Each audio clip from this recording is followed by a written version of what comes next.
Oh, you know what I love? Sports. Love sports. Sports. When it comes to Texas A&M. Where are you getting this information? let me tell you. Welcome to TexAgs. I need to talk a little sports with you, Ags. David Nuño here with TexAgs Radio. Billy Lucci here on TexAgs Radio. Olin Buchanan. We will develop men, we will graduate players, and we will win championships on the field. The best way for us to win is to do it together. Do you realize everybody knows who you are right now? Very thankful for 12, man. They've won us games. These other schools are like, we're freaking Texas A&M, man. Like, that's about as pretty a throw-catch combo as there is. I saw the safety roll, the slot fade. I knew where I needed to put the ball. Our skill set worked great together. Like, he was more speed and I was more power, and then we put together, it was like thunder and lightning, you know. You know, if I'm betting on anybody, it's the Aggies.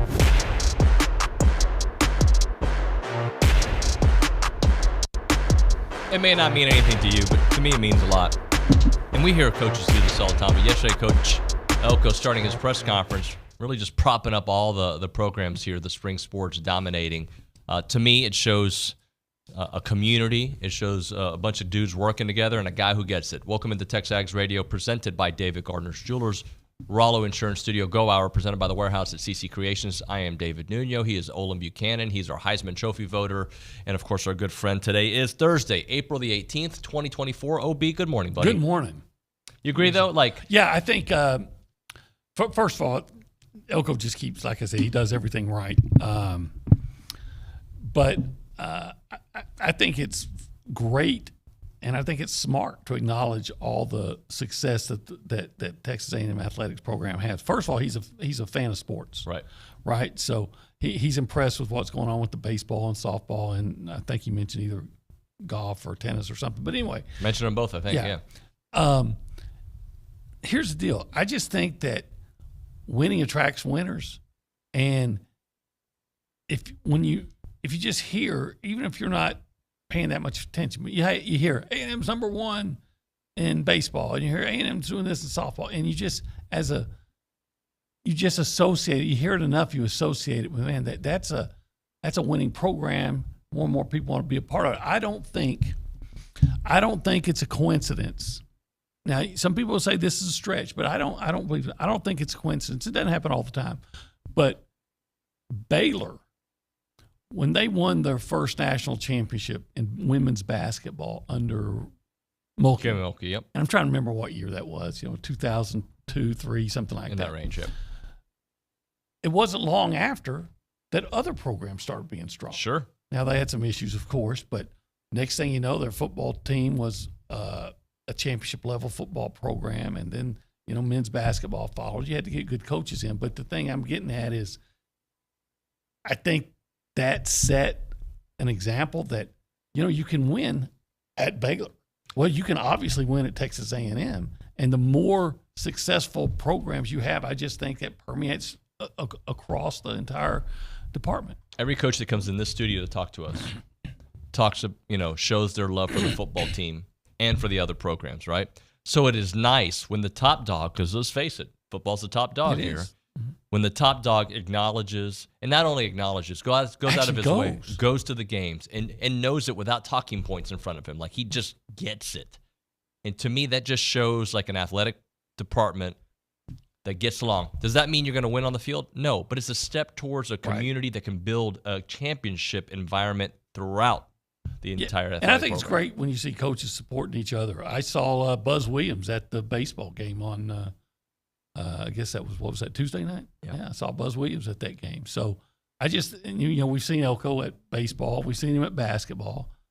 I think that's the way it should be. It should be that way. So we got to talk to Coach Elko yesterday. You were there for it, and that was one of the takeaways. But let's talk about the football part of things, because one thing I've learned about him, he's not going to sugarcoat his answers. He's not going to be mean, but he's not going to just tell you, hey, we look great. Right. So for you to take, oh, yeah, we got an NFL starting quarterback. He said that, right? Right, yeah.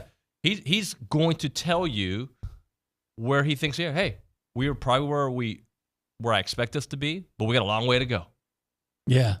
You mentioned that about the quarterback. I really believed the first 3 years that if Jimbo told us something, I could believe it. Yep. And it was that way. And then toward the end, I got to thinking, is he just trying to convince us, or is he trying to convince himself? But I loved what Elko said, because Elko's not playing that game. He's sitting there. He's saying, hey, he said, y'all, I don't think he meant anybody in particular. I think he's been in general. Yeah. Want me to come out and say, oh my God, everything's great. It's not. It's a process. He said, I'm not upset. I'm not worried about it. People are like, oh, well, then the sky's, no, it's a process. We're building, but you want me to say everything's great right now. It's not, but I'm not going to tell you that, because that's not who I am. Right. He's staying true to himself. And by the way, I bet you if you ask Schloss, yeah, he recognizes that they're playing at a very high level. But if you attack your job the same way, there's a process to it. And we got to get to this level first, and then this level, and then you keep adding to that. And I think Schloss goes about it that way. Obviously, Coach Elko's doing that. Well, again, first of all, Elko's an easy guy to like. But secondly, well, Jimbo was too. Again, for the first really 4 years, and then when things got difficult, we liked Jimbo a lot more when we thought they were a championship caliber team. I thought he was a pretty good guy, but a lot of guys when you finally have to be criticized, or at least face some criticism, or be questioned, then they recoil and they try to tell you things that are trying to sell you things that aren't true. Like, hey, beating UMass 20-3 is a great win. No, it's not. Right. And your fan populace is smart enough to know when they're being BS. So you should never try to BS them. And I think that's it strikes me. That's what you're getting from Elko. I'm not going to try to BS you and tell you, hey, man, we're doing this. I'm going to tell you how it is. Well, and let's be honest. Even though we felt that way about Jimbo, had they won one more game, he'd probably still be here. Had they won the Ole Miss game, he's here. Yeah, probably. Probably. I thought, not just because of the contract, and I know the contract was a big thing, but there was a lot of grace given. There was a lot, from me included, excuse making. By the way, justified excuse making. It was very justified. Yeah, when you lose quarterbacks, but then you have to ask yourself, why are you losing quarterbacks? Every year. Yeah. And why aren't you? And then you say, well, they're not getting enough protection. Okay. Why aren't you doing something about that? But because Jimbo was, by gosh, he's going to stick with these coaches that he brought in. Yep. Whether the performance questions how well they're doing their job. So. Right. Anyway, let's hear from Coach Elko yesterday. Let's do. We went from scrimmage 1 to 2, and obviously the spring game is this Saturday. Coach Elko basically broke it down from 1 to 2, the growth. Just came up with our second scrimmage. I think we made tremendous strides from scrimmage 1 to scrimmage 2, which, I think, we'd be pretty poor coaches if we didn't. But, it was nice to see us go out and kind of operate and execute on offense in particular a lot better. I thought the overall timing of what we were trying to get done looked significantly better yesterday, much less pre-snap penalties, pre-snap alignment problems. I just thought we looked like a much cleaner operation. Again, we were able to go out there and get about 120 snaps, which was great. Got a lot of kids, a lot of different work. Still mixing and matching quite a bit. In the areas and position groups that you guys are most curious of, right? Still mixing around a bunch of offensive linemen to try to figure out what the best group looks like there. Still kind of mixing and matching a lot in the secondary to try to figure out what that looks like. Trying to figure out, the best way to utilize our wide receiver group and where to put those guys. But I think we took some big steps forward yesterday, and so that was good to see. Now obviously kind of get them healed up and ready to roll and excited for Saturday and the Maroon and White game. And, hopefully we get a good turnout and a good crowd. Hopefully the weather holds up enough that we can find a window to play this thing and go out and get one more great opportunity to play good football this spring before we head into the summer. A couple things from that. First off, I haven't checked the weather recently. It's supposed to be bad Saturday, but I'm not sure. You're kind of like Max Crawford over there. I've got a weather channel. Yeah, it says Saturday 40% chance of rain, high of 81, low of 64. Well, they're going to play. Well, yeah, you play football in the rain. You play football in the rain. Yeah, that's right about it. something that caught my attention in that was, and it's music to my ears because I know what you're going to say, but go ahead. The offensive line? Oh, no, mate, I thought you were going to say, not the pre-snap penalties, where, I don't know what word he used, but smooth operation and things like that. I'm thinking, that'll be nice. That is nice, right? So I am not John Harris, who loves to watch offensive line play. I don't really pay attention to it until something bad happens, okay? That's just the way I watch a football game, unless I go for a second watch. I'm talking about my initial view of a game. You're going to follow the ball. I follow the ball. And I know, like, coaches and scouts, they don't do that. They see everything. But I don't. I just don't see it until something bad happens. But I have become such a nitpicker of offensive line play because of what we've seen the last few years. Music to my ears. We're trying to figure out the best group out there because there are some new guys there that are like it's not a foregone conclusion that people who have started I think Trey Zune's probably fine, right? Like I think he's as a captain, I think that speaks to where he's at on the offensive line, but it's music to my ears to hear that they're trying to find the right combination. They're not just satisfied with people who have been there. You've got to earn that spot, and then you've got to really produce. Not just earn it, then produce. Yeah.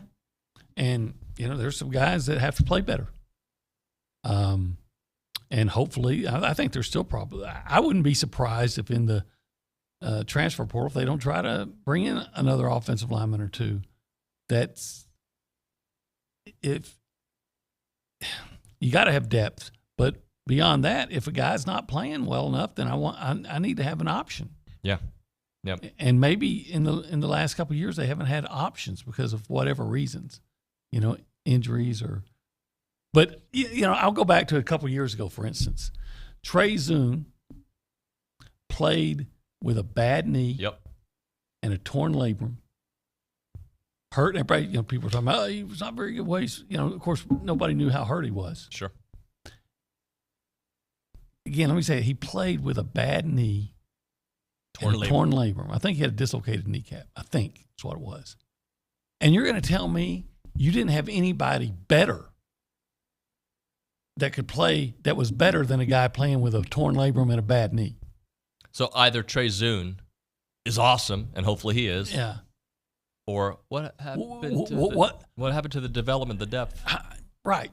I'm thinking that's not a shot at Trey Zune. The guy was hurt bad.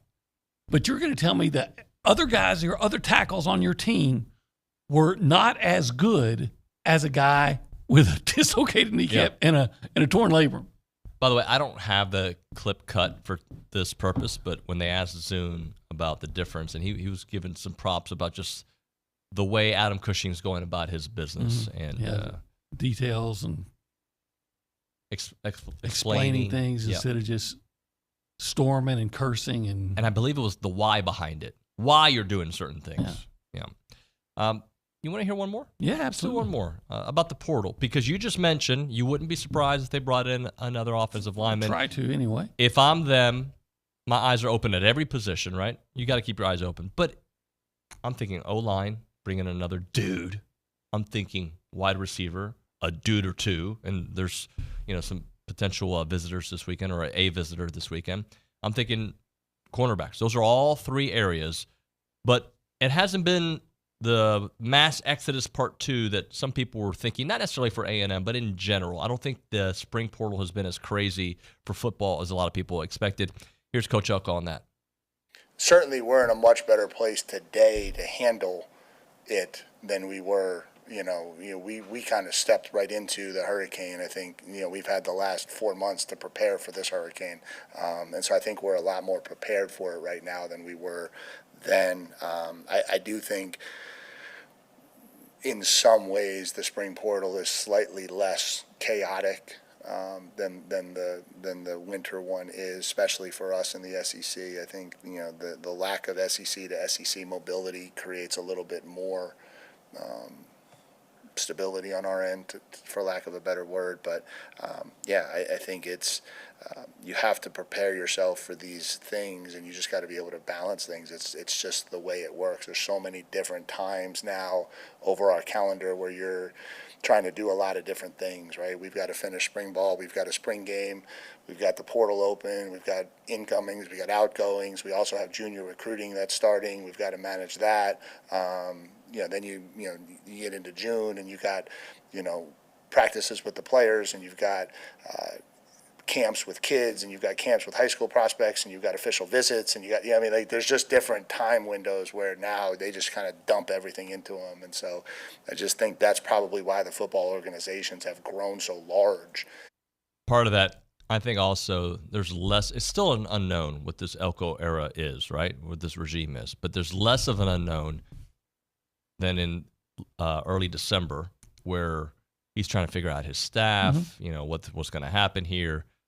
There's practices, so people see the difference. There's a lot of that, I think, goes into this. Plus, to me, just the most important thing is after having several months and several practices and reports from the weight room and things like that, he probably has a better idea of where I need guys. Right. And say, hey, we're going to just bring in anybody that we think might be good at positions now. Hey, maybe I need an offensive lineman. I need a receiver so I can be more specifically targeted. Exactly right. Hey, if you want, by the way, this is Coffee Talk presented by TexAgs Coffee. Beat the hell out of mornings by going to texags.com/coffee. Let's go around the room and say hi to the people. Let's, I guess, without giving out the phone number, Nick Savage, why don't you give out the phone number? 979-693-1150. Do you think people know what to do with that number? They should text. They should call. Are we giving away coffee today or no? No, we're not going to give away coffee today. Now you made it awkward. Okay, I was just wondering if you wanted me to give you a number or something like that. Are we celebrating anything today? It's Ryan Prager Day. It is Ryan Prager Day. Are you doing anything fun anytime soon? No. Just chilling? Yeah, just hanging out. Yeah. You're locked in, though. We are locked in, always locked in back here, except when Matthew Dawson's around. Things always seem to go wrong. But anyways, like I mentioned, Ryan Prager Day today in Tuscaloosa. I was looking at his 3 starts away from Bluebell Park this year. So we got the Arizona State game. That was up in Fort Worth, at Florida, at South Carolina. 2 of those really good starts versus Arizona State, went 5 innings. At South Carolina, went into the 7th, 6 1/3, struck out 12 in that game.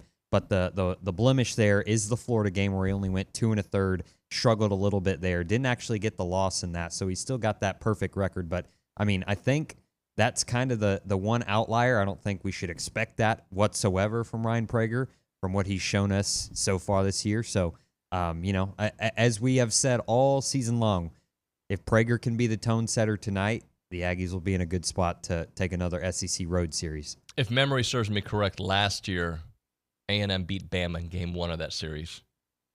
And then Bama put one on them the next couple of games. And that was here, I believe, if memory serves me correct. Let me see if I can find that for you real quick. I'm pretty sure that's how it But went I'll down. say this. That game against Florida notwithstanding, I feel pretty confident in that team all the time, but especially when Ryan Prager's pitching. Well, Kendall Rogers yesterday said on the show, was like, I forget the exact word, but basically he's going to take an elite team to beat Texas A&M. And I know Florida is maybe not an elite team. They have elite talent, and they went to the College World Series, obviously, and they're very good. They're awesome. But A&M thumped Bama 11-5 last year in Game 1 here at Bluebell Park. Then they dropped the next 2, lost by 2 run rules, I should say. Wow, yeah, good memory. Sometimes, wonder how many walks they gave up in those 2 games that they got run ruled. Can you look that up for us? Yeah, let me count it up real quick. I'm going to say combined 14. 14 walks. You may be low. You think I might be low? If we're playing Price is Right, I might go 15. You're going to go 15. Just to take the over. Nick, are you analyzing? 6 in Game 1. Okay. Walk 6 in Game 1. Come on, Nuño. Come on. Give me 1 second. 3, 2, 1. The site is slow. Here we go. On his way to the big spin. 7 in Game 13. 2. Did I get it right? You said 14. So all right. David Nuño wins. Does it really matter? It matters guessing at the end of the year, not in the middle of the year. There was a lot of walks. A lot of walks. Hey, Nick, softball won too, right? Yeah, they run ruled North Texas last night. I think even it got so crooked that, Maya Perez, who's hasn't thrown from the circle all season long, has been kind of a key utility player for Trisha Ford. She even got to come in and pitch and picked up a couple of strikeouts to close that one out. So, keep on rolling in the midweeks, just like Aggie baseball. Diamond Sports killing it. Killing it. Thank you very much, brother. Let's go Yes, right sir. now to the Angry Elephant News and Social Center. Caitlin Torn is there. Caitlin, good morning. Good morning. How are y'all? Good. I think I'm good. Good. Pretty good. Good. Well, we don't have too many questions on the text group right now, except for John in League City is asking when we will get a chance to hear from Mr. Alberts on TexAgs Trev Radio. Alberts. So that's something we're certainly, I don't think we've put in formal requests yet. I'm trying to get him acclimated to here. But yes, that is something that we are going to do. And I assume our friend Billy Lucci will be involved in that. Oh, I would bet heavily on that. Yeah, so we're like the former Alabama coach, baseball coach. I would bet heavily. Bet heavily on that. Alabama's still pretty good, though. Yeah. Even without him. Yeah. Without the cheating. Hey, what else you got for us, Caitlin? Sticking with softball after their run rule last night, we have some impressive stats from Allie Enright hit her 10th home run of the season. Julia Cottrell hit her 9th home run, and Trinity Cannon had her team-leading 11th home run of the season. Aggies are now 34-9, and that was their 14th multi-home run game this season. A&M or the Aggies will return to Aggieland to host Ole Miss in a 3-game set starting on Friday. Our number 4 Aggies equestrian team, I was going to ask if you wanted to make the noise, is taking on number 5 Georgia in the quarterfinals. This morning it actually started at 7:30. The Aggies have claimed 12 national titles from the equestrian side and are looking for their first since 2017. This is how far they made it last year, where they lost to TCU. And then the winner of today's match will face the winner of number 1 TCU and number 8 UC Davis tomorrow morning. Tana McKay got those the equestrian team rolling every year. I have a friend who lives up in Madisonville, and she had one daughter ride on the equestrian team for Texas A&M, and one daughter. No, they're done. And one daughter rode on the equestrian team at Georgia. Huh? Look at that. How about that? Team equestrian. By the way, Nick's working on getting us some Aggie rodeo coverage on the program. So we always say I'm Mr. Country Music, and I represent Rodeo's the fun. rodeo community. I always say I've got a face for radio and a voice for rodeo. You have said that before. Let's hit a break. I'm going to play a clip that was a little cringy yesterday in a press conference that has nothing to do with what we usually talk about, but I want to get your thoughts on that, all right? Okay. Cringy presser. Right now, I'm all about it. You're all about it? About being cringe? Am I the guy? No, it's being not you. cringeworthy. It's not your question yesterday. No, not that. The Brazos County A&M Club would like to invite you to attend Aggie Muster this Saturday, April 21st. Join the club for one of A&M's most cherished traditions at one of the largest musters in the entire world. The keynote speaker is former Texas A&M University President Dr. R. Bowen Lofton, class of 71, and this year's event will be held at the Brazos County Expo. They're at 5827 Leonard Road in Bryan. Doors open at 6 o'clock with an entrance at 5:45 for those with mobility issues, and tickets are available for purchase. $40, and 10 people can get a table for $400. Each ticket includes entrance to a muster event, a buffet-style meal, and a tea and a water. Cash bar will also be available. To purchase tickets or more information, visit bcamc.org. That is bcamc.org. Again, join the Brazos County A&M Club this Sunday at the Brazos County Expo for Aggie Muster.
Estamos aquí, TexAgs Radio, presented by David Gardner's Jewelers, Rollo Insurance Studio.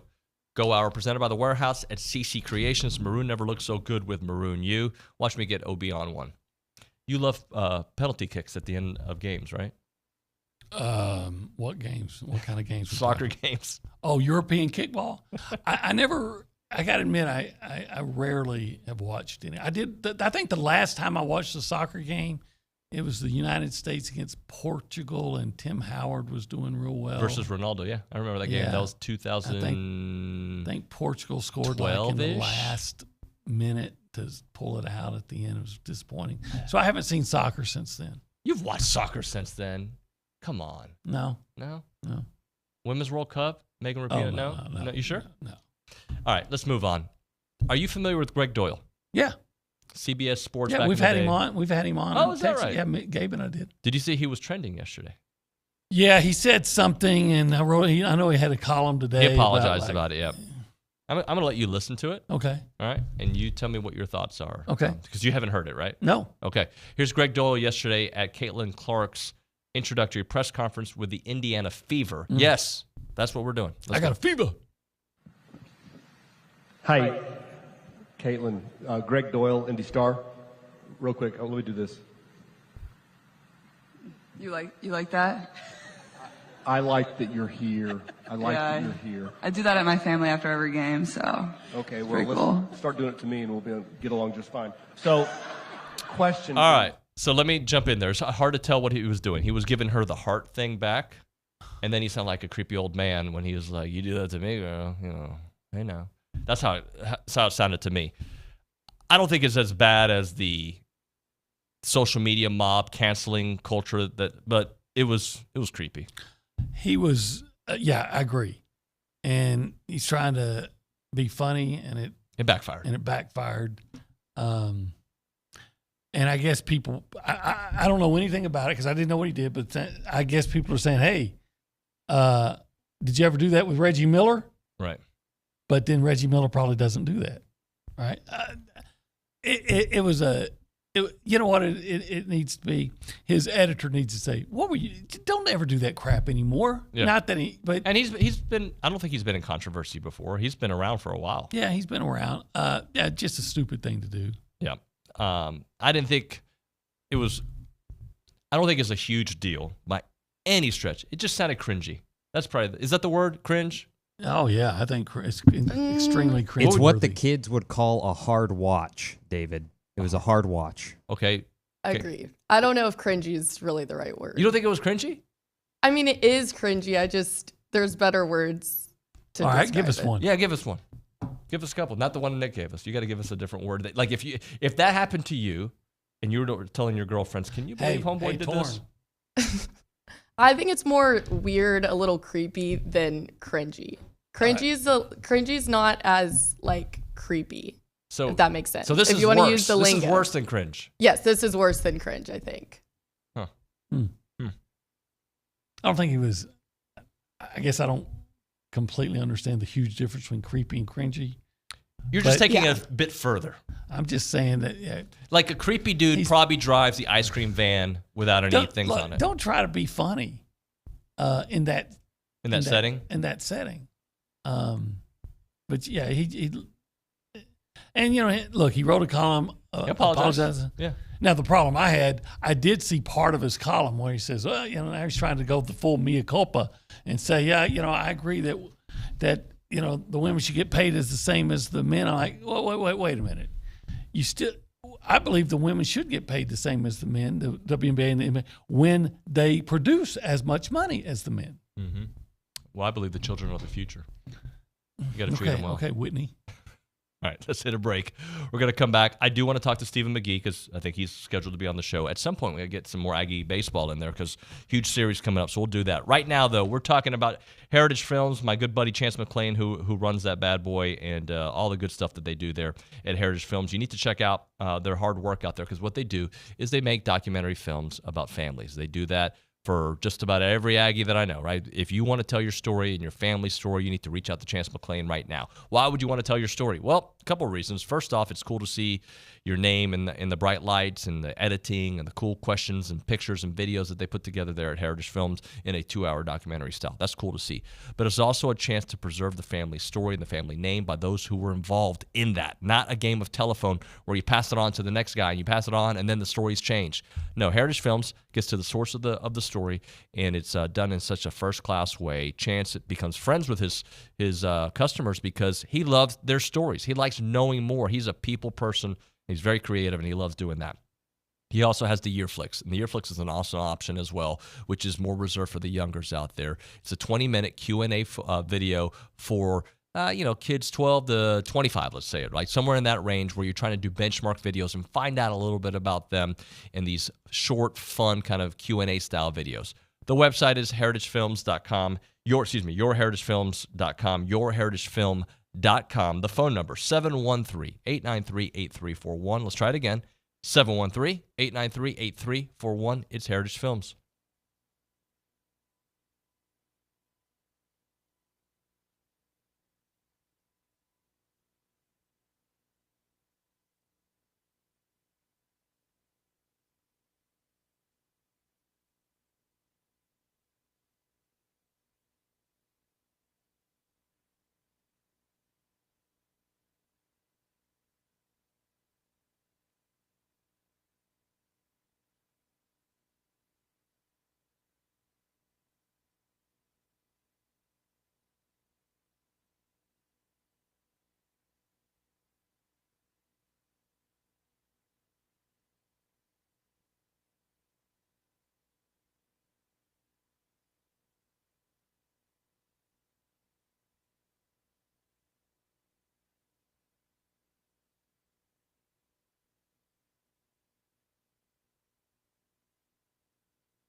Yeah, I got to tell you. You can tell me whatever I you want. need more cowbell. Yeah? You don't know? Yeah, the song right here. That's the band. Okay. Cowbell. And they're from Mississippi State. You got it. From the Saturday Night Live skit. This is the song. You did show me that one. I watched that one with you. That's right. Yeah, that's right. That was a good. You made me watch it in studio. Yeah. The Blue Oyster Cult. Don't fear the Reaper. Stephen McGee might have been here for that too. Let's go to the hotline. Our QB1's in the house. I bet he's Financial. listened to some Blue Oyster Cult up in Burnett. What's up, McGee? Good morning, fellas. Good morning, man. I've seen the more cowbell skit, so I'm with you on that one. It's a great one. Buddy, tell me you've been training for this alumni game. Are you in it? No, hard no, bud. Those days are long gone. I'd pull every hammy in my bone if I ever tried to do anything athletic. You know that. I talked to Leone. I did tell Savage, though, that the only football that I look forward to playing these days is going to be at a park with you and him doing y'all's one-on-one. We've still never figured out the only one holding that up, Stephen, is David.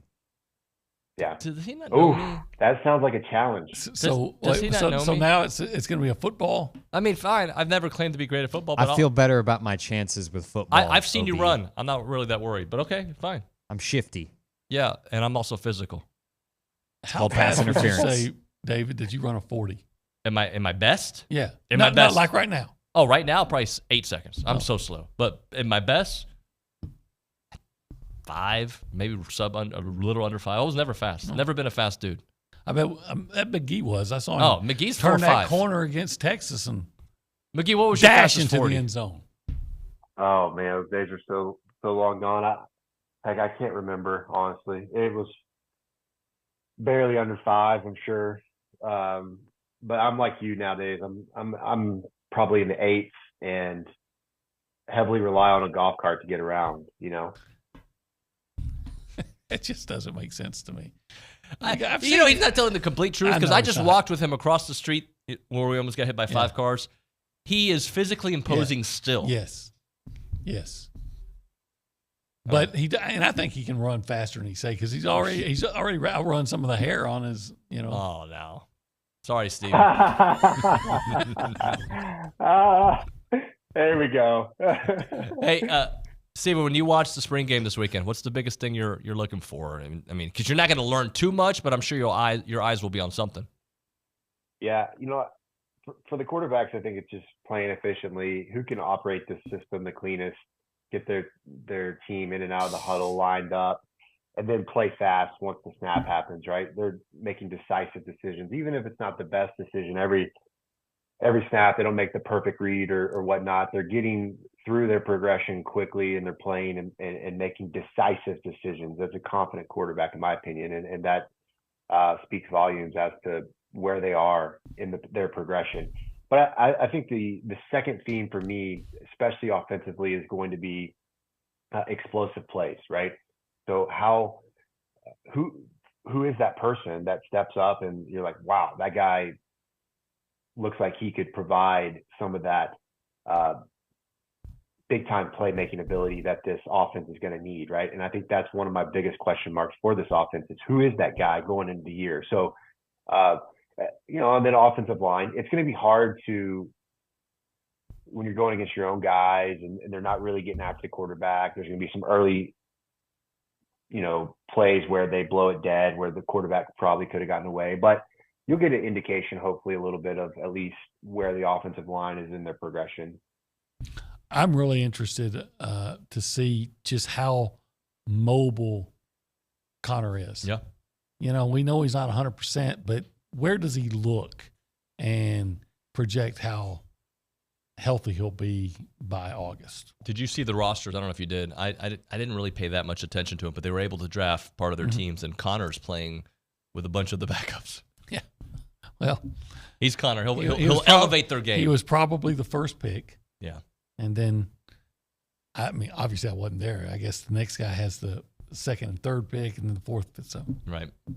Hey, Stephen, let's move on from that because I want your thought process on the first scrimmage, second scrimmage, spring game. Like, what's the intensity like leading up to a spring game? Because the spring game is more for the fans than it is. I know there's evaluations going on, but do you remember like those scrimmages leading up to your spring game?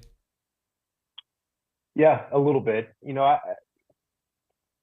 spring football, I don't even know if it's for the fans. I think most fans would probably tell you they don't enjoy watching spring football, but I think it's a great time for quarterbacks. I've said this all spring, and I firmly believe it, is that, your quarterbacks are not going to get hit, generally speaking, in anybody's spring football. There's one or two back in the Brand days where I remember we were live, but, I think it's all about reps, and this is a great time for your younger guys, especially, to get some really key snaps to develop and build up confidence. And then I think the added benefit of the spring game, where some of the other scrimmages don't have, is that element of pressure, right? Where the lights come on, there are going to be people in the stands, there are going to be cameras, the TV's out, and you just want to see how your guys react when the lights come on. I thought it was so honest. Elko was talking about the coach can't enjoy the spring game, because if you make a big play, then you're like, well, why did that guy give it up? And if it's a good offensive play, then it's a bad defensive play. Right. It's bad defense, so he can't. You can't win. Right, you can't. Yeah. And I think that's what you get with spring football game. It's shadow boxing. Hey, Stephen, let's talk Torian York for a minute. 18 years old, going to be a sophomore, still a freshman, voted your captain on the defensive side. Just talk about, and the players voted on this. This wasn't a coach-driven thing. This was the players voting on this.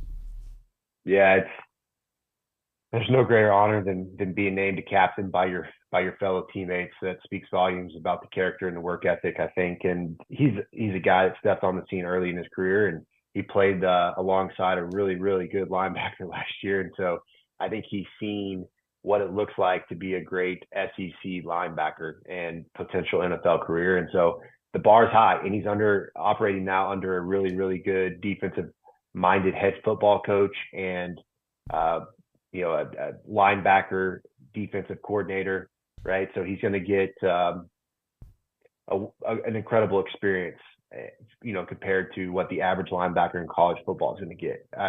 I firmly believe that. I'm a huge believer in Mike Elko and how smart he is. But, just like everybody out there, and it's true for Connor, it's true for Torian, hey, this is a show me game, and you're only as good as your next game. And so as great as all this preseason stuff is, it's all about what you do this coming fall. And right now, these guys have to put in all the work to give themselves the best chance to be successful in the fall. And so right now, it's all about finishing strong, getting really good reps in a spring game, but then also preparing your body for a long haul and being able to stay healthy, because that is a very thin position. And I think if you talk about quarterback and linebacker, if you have an injury or if Connor's not fully healthy, even going into the season, there's going to be concern amongst the Aggies. Stephen, I'm curious, does it strike you as unusual or odd, or however you might say it, that a sophomore, would be elected a team captain? It's definitely not common. And, at A&M was around one. Red Bryant was a captain, I think, as a redshirt freshman. So it's a pretty similar situation. And, I think guys respect, despite the age, whoever shows up and works and is productive on the football field and goes about their business, in the right way. And he certainly appears to be a guy that's done that. All right, let's do this. We'll hit a break. We'll come back with Stephen McGee here on TexAgs Radio. But right now we're talking about Hush and Whisper. You got to go check it out. Hush and Whisper Distilling Company out there. The website is hushandwhisper.com. So many of you, when you come to town or you have family coming to town, you're like, oh, what are we going to do? We're going to go to Aggie Park? Yeah, you should absolutely go to Aggie Park. But here's a great place to go where you can learn how whiskey is made right here in downtown Bryan. You can take a tour and just enjoy a really classy, fun night there at Hush and Whisper. They've got white whiskey, 70% corn, 16% wheat, 14% malted barley. I took the tour the other day, about a week ago or so. It was awesome. I don't even drink whiskey, and I was so into the science behind how they do it. They took us through all the barrels in the back. It's there in the Verisco building in downtown Bryan, a place where you can enjoy a cocktail crafted with premium local spirits. But more than that, Hush and Whisper exists to inspire movements of discovery. And you'll just see how the whole process is made. It's a great place, and they use local farmers here to make their spirits. It's a really fun place to go hang out and just enjoy just the vibe and just be somewhere. You just feel like you're somewhere different, right? It's just a cool vibe out there, no doubt about that. You can learn about the Kentucky Chew to prepare your palate for out there. These are not spirits for the shooting, but truly appreciating and enjoying. The website is hushandwhisper.com. They're open Thursday through Saturday, 11 a.m. to 11 p.m., 219 North Main Street in Bryan. It's Hush and Whisper.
TexAgs Radio, presented by David Gardner's Jewelers, Rollo Insurance Studio Go Hour, presented by the Warehouse at CC Creations, David Nuño, Olin Buchanan, and our QB1, Stephen McGee from Paragon Financial on the hotline. Let's play a little buy, sell, lease, all right?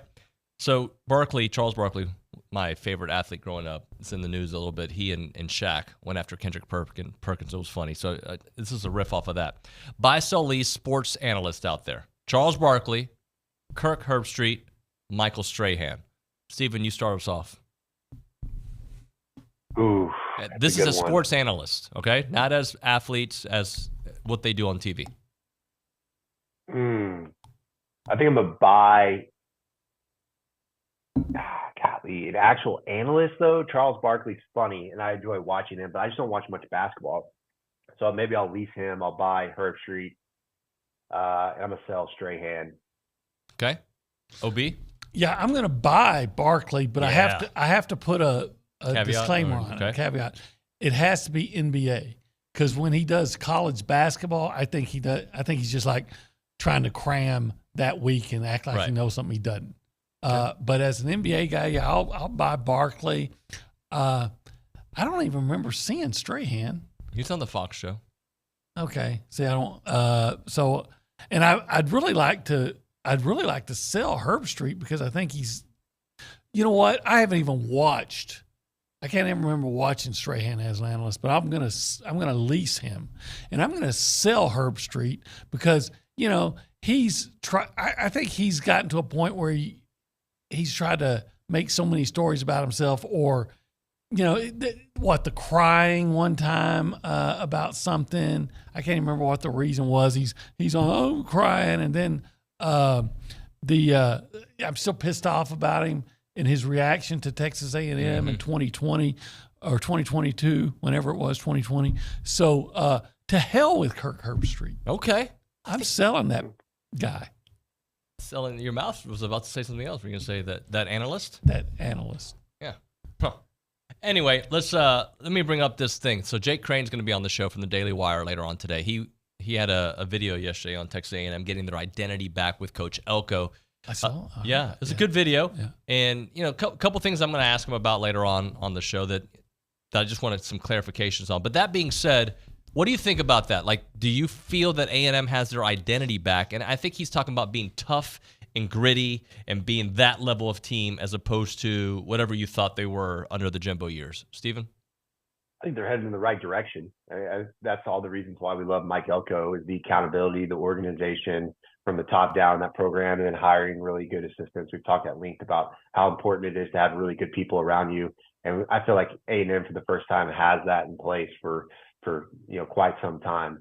But I don't feel like a team has their identity until they get hit in the mouth in the actual season.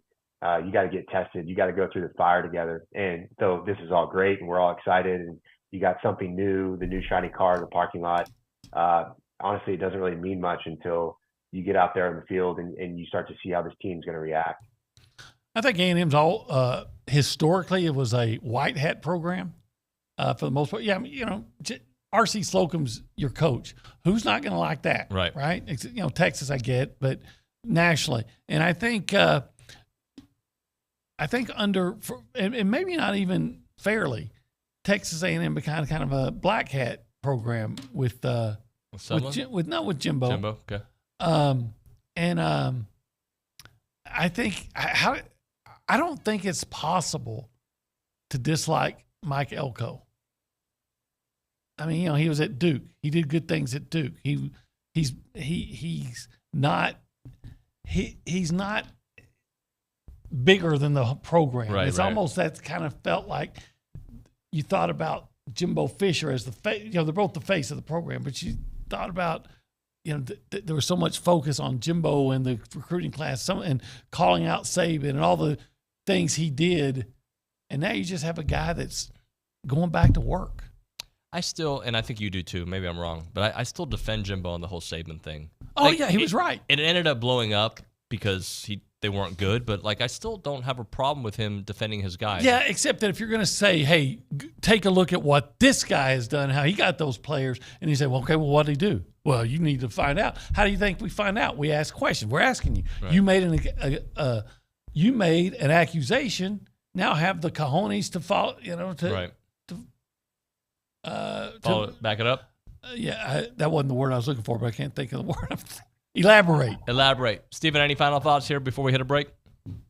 No. Hey, y'all have a great weekend. Enjoyed it. You too, man. Thank you so much. Stephen McGee, QB1 here on TexAgs Radio. All right, OB, great job, buddy.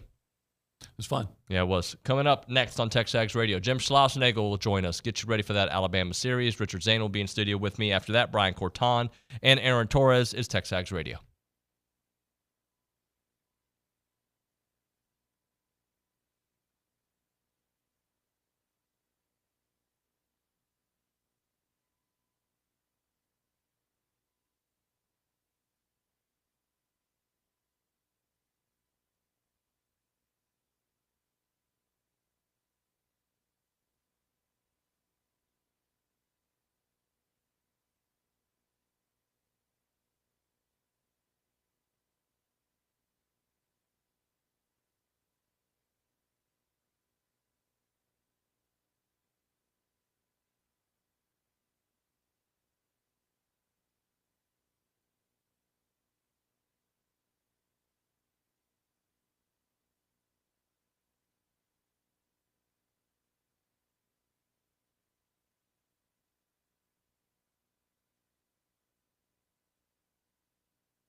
TexAgs Radio, presented by David Gardner's Jewelers here in the Rollo Insurance Studio.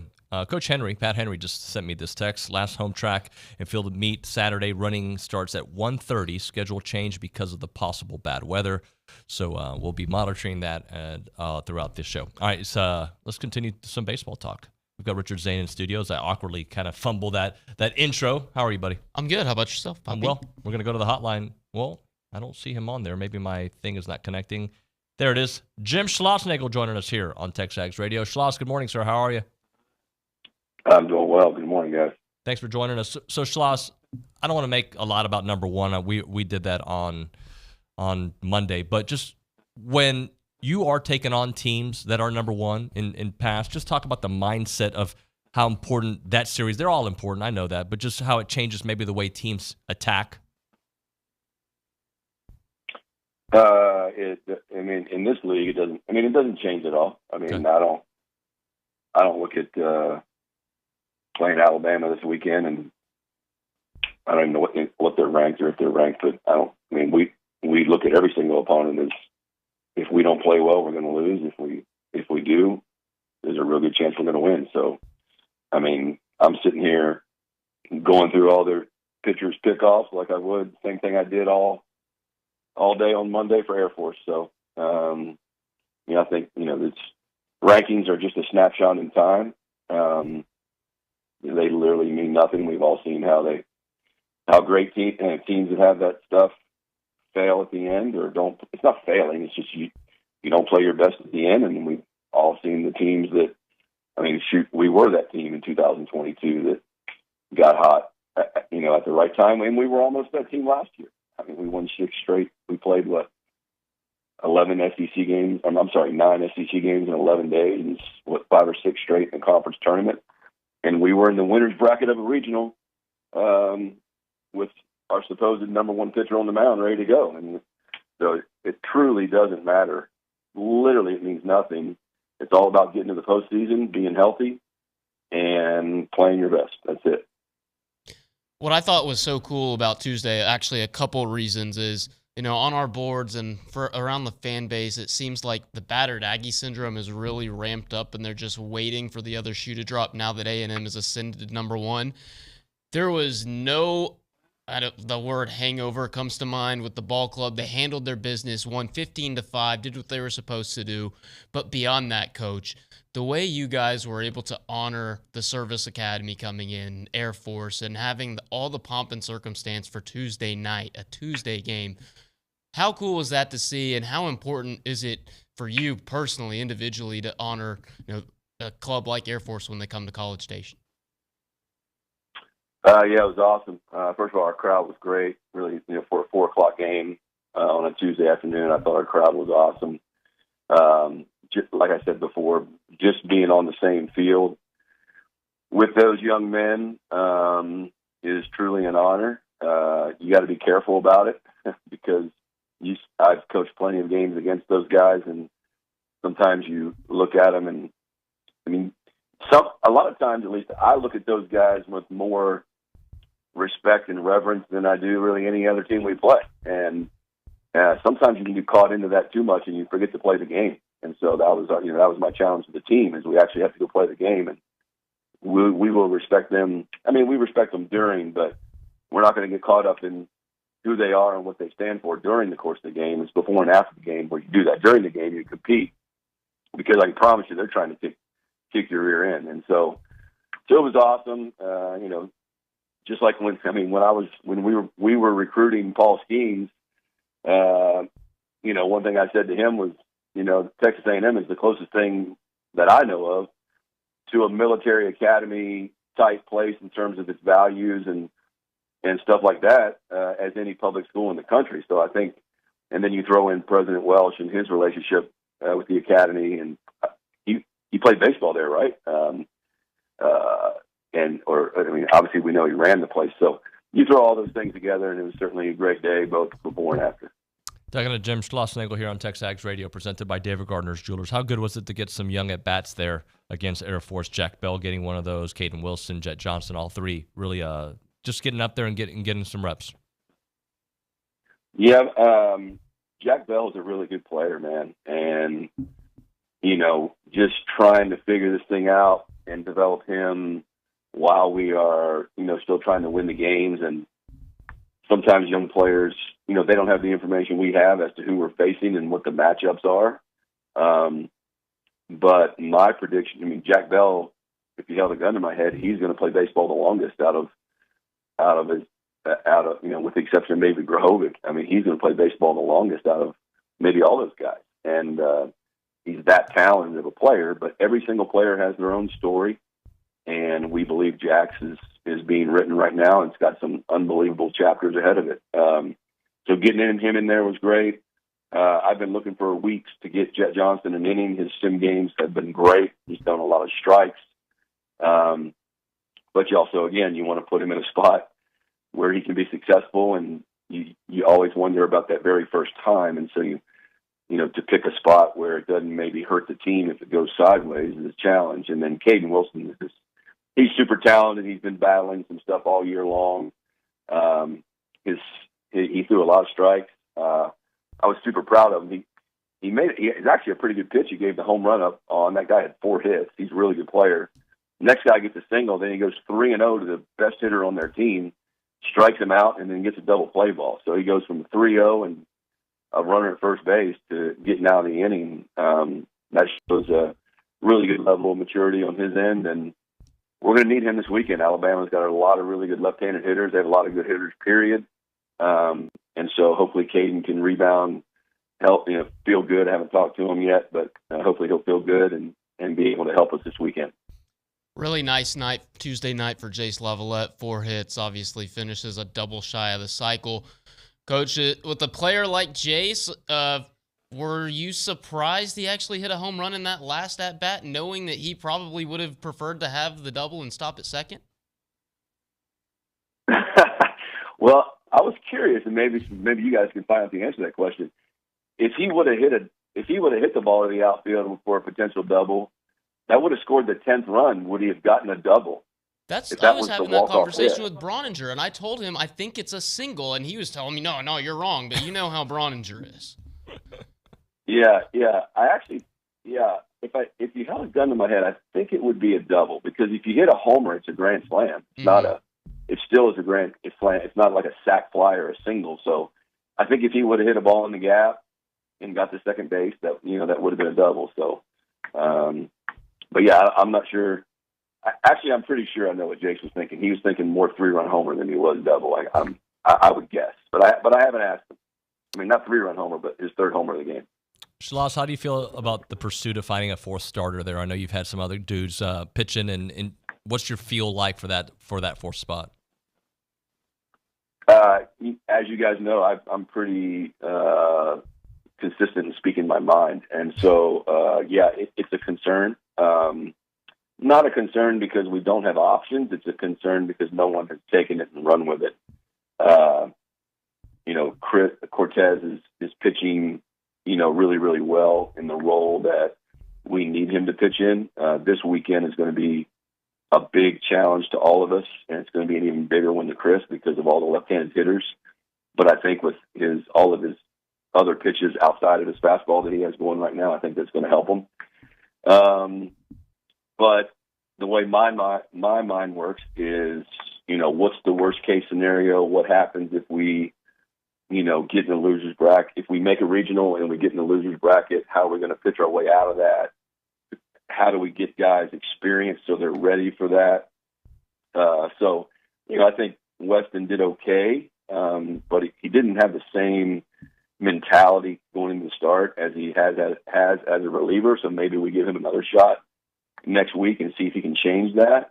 Brett Antolik hasn't pitched a lot, but he's been really good in our sim games. Maybe we fire something off to him. I don't know. I just know that you need a 4th guy, whether it be to start the first game of a conference tournament, if we make the conference tournament, or whether we, get into the loser's bracket or regional. And if we're in Omaha for some reason, the College World Series now is condensed into 10 days. It's not 2 weeks. The Omaha used to be, especially if you stayed in the winner's bracket, it did not test your depth of pitching. And now, even if you stay in the winner's bracket, it does test your depth of pitching. So it's a concern. I think we have options, but somebody needs to, kind of take it and run with it. Kind of transitioning where you're talking about your pitching staff to this weekend and how it matches up with Alabama's lineup. Well, obviously, we saw what they did last weekend against a very good SEC team and a very good SEC offense, but the top four of Alabama's offense really have some eye-popping numbers. What are you seeing when you look at the video and the stats and everything when you're trying to compare this matchup between your guys and their guys? Yeah, going to be really tough. Really tough. I'm looking at the first four hitters, at least on their stat sheet, and they all have either more walks than strikeouts or really close. Those first four guys actually don't strike out a lot. I'm looking at one guy with 17, the other guy with 9, one with 18, and one with 9. So they don't have a ton of walks. So that's a team that tells me the hitter is swinging, but when he does swing, he doesn't miss. He puts the ball in play. So, and they don't have a ton of bags, but most of their stolen bases are by one guy, TJ McCants, who's really rebounded his career, from going from Ole Miss to Alabama. These guys can hit the ball out of the ballpark. They're predominantly left-handed, and almost every pinch hitter off the bench is left-handed. So the story of the weekend will be, can we handle their pitching, which is really good. Every team's really good in this league. And B, how are we going to get these lefties out? And how are the righties that we have to use going to get these lefties out? So this is another Omaha caliber team who just put it on Arkansas, which nobody's been able to do this year. Schloss, what is Ryan Prager like on game days? The few times I've seen him away from the field, just very cool, calm, collect young man. How is he leading up to games and when he's on the mound? Well, first of all, I don't talk to starting pitchers ever on the day of their game. I don't acknowledge their presence. I just let them do their thing, and I don't want to say anything one way or the other. But Ryan's the same guy every day. He's the same guy. He'll have a good time, but he's very consistent about the seriousness of his work. He's very, very deliberate. On the nights that he pitches awesome or he doesn't pitch awesome, if I'm leaving the ballpark here, not here, but in College Station, it'll be an hour after the game's over, and he's down in that training room and weight room doing his post-game arm care. He's super consistent. And so, like I always say, you're never going to be consistent on the field unless you're consistent away from the field with your work habits in your life. And Ryan's very consistent in both, and that doesn't guarantee him success, but it gives him the best chance. And he certainly found that success, and that consistency has allowed your team to have some consistency to start the weekends, right? In the first couple of years here, Coach, you haven't really had a Friday night guy that has really owned that spot, but Ryan has. How nice is it to have a guy that can truly set a tone on a weekend for the entire pitching staff and really the entire club? Oh, obviously, it's enormous. Detmer gave us that for stretches in 2022. I think he was the SEC Pitcher of the Week 2 or 3 times. So we had that a little bit. But it just gives you so much versatility with your bullpen, even on a Tuesday, right? Even on a Tuesday, if you have enough guys rested, you can say, well, let's go ahead and get this guy an inning, because more than likely Prager's going to cover up some innings for us, so we won't need as many guys available on Friday. But those Friday night guys are hard to find. They're not, when you look around the conference, you got the kid at Arkansas, couple other guys, but most teams, Alabama's flipping around their rotation this weekend. Vanderbilt did it last weekend. Everybody's kind of constantly searching. The hitters are so good. The strike zone is tight, I shouldn't say tight. It's for the most part, it's called the way it should be called versus 10 years ago where the strike zone was very wide. Now it goes more up and down than it does right and left. So finding that guy is hard, and then having that guy is an extreme luxury. Coach, completely off the Ryan Prager topic, but dealing with his battery mate in Jackson Appel. For those of us who watch Fungo Golf every Monday, saw something on his knee. Obviously, he didn't play on Tuesday night. How is his health, and what are you expecting his availability to be for this weekend? First of all, I'm not sure I'd watch Fungo Golf in my leisure time, but especially to kind of figure anything out about our team. But I understand what you're asking. Yeah, he took a really tough foul ball. Cortez, there's a lot of, especially the right-handed hitters, they swing over that sinker. You see Cortez gives up those cheap freaking infield hits where the ball hits the plate and bounces over the mound. And then there's just a lot of balls fouled off when he's pitching, especially to the righties. And he took one, and it hit him on probably the mid-thigh, right above his shin guard. So it missed the protection. So just a pretty decent bruise. So Crawford did an awesome job Tuesday. We scored enough runs, didn't need to use him, but he's good to go. I mean, I haven't talked to him, but he said he could have played Tuesday night. I said, well, we didn't have him go through BP. He hit the cages a little bit. And I said, why don't you just limit how much you move and get treatment all throughout the game and make sure you're ready to go. So I would assume he's ready to go today. Awesome to hear. Schloss, we appreciate your time, sir. Thank you very much. We'll talk to you soon. You got it. Have a great day. Thanks, Coach. Thank you, Gig'em. Thank you, Gig.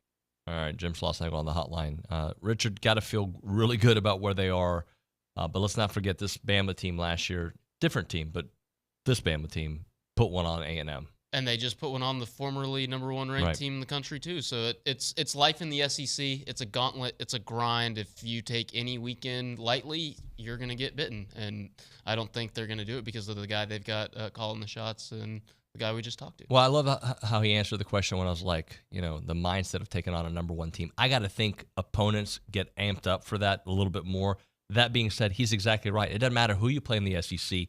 They're amped up to play you because it is the SEC, and there's a reason there's so many in the top 25 or in the top 10. But I'm also looking at it. A&M the entire year, the lowest they've been ranked is number 8 in the country. Do you think McNeese State or Wagner wasn't coming in here amped up to play a top 10 team? Right. Do you think Mississippi State, even though they were in the top 25, wasn't coming into College Station amped up to play the number 7 team? Like Vanderbilt, they were a top 6 team. You think they weren't amped up to play the top 3 team? I don't think it changes that much, and I think what Coach said was perfect. You just got to worry about yourself, play your game, and everything else will take care of itself. Yep. Thank you, Richard. Appreciate you, sir. All right. Right now we're talking about Brazos Running Company, located at Century Square. That's the place you need to find your shoes at, right? They are locally owned. They are Aggie-owned, and they are operated by an awesome Aggie out there who wants to bring the best shoes to this community, and that's where you find the most outstanding selection of your fitness gear out there, your running gear and your shoes. They've got Brooks, they got On, they got Hoka, they got New Balance, they got it all. When you go there, you know you're going to get the top brands when it comes to the runner or walker community if you're interested in fitness at all. And by the way, if you are, then you know the right shoe makes all the difference in the world. Let them help you find the right shoe for your needs. They'll take a look at your gait, they'll figure it all out, they'll put it together for you, and they'll find the right shoe that fits your needs. They've got other brands as well. They got Vuori, they got Birkenstock. They got it all. And remember, that's the place to go when you're looking for the top shoes to use for whatever discipline you want to get into. Brazos Running Company, located at Century Square below the Star Cinema Grill in College Station. It's the Brazos Running Company.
TexAgs Radio presented by David Gardner's Jewelers Rollo Insurance Studio. Brian Kortan in studio. How are you, sir? Great, man. Thanks for coming in. So we're going to start off. We're going to talk the invitation, or we're going to talk the future. But let's start things off with spring sports. Yesterday, Coach Elko is over there giving everybody props, and I love hearing that from the head football coach who starts acknowledging everybody, and I feel like he's part of the community. This is a good group of coaches that all kind of love each other, or there's a great relationship there, and people are producing. Yeah, the spring sport. I mean, sports in general at A&M are just incredible. I mean, the amount of wins and then just the coaches. And I mean, I'm fortunate to be part of that. But you know, Coach Elko comes in and he's kind of set the bar as recognizing what's going on in Schloss, and you know, those guys are awesome. And you know, and Trish is doing great over there at softball, and it's just so fun to watch the level of success continue to rise.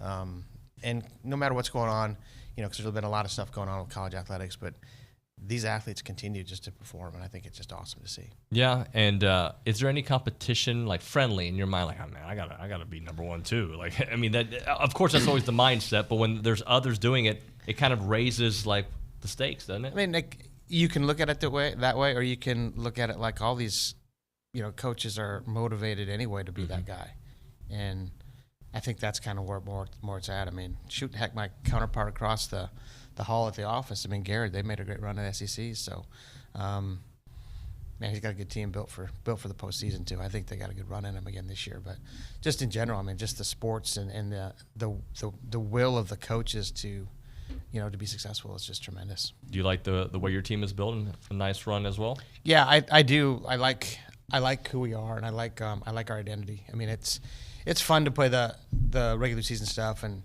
you shoot a lot under parts and places, and you see some different venues, but the postseason's a different animal. So going to SECs and knowing what that looks like, and then, you know, getting into the heat of the battle, the regionals and stuff. I've got guys that have experience.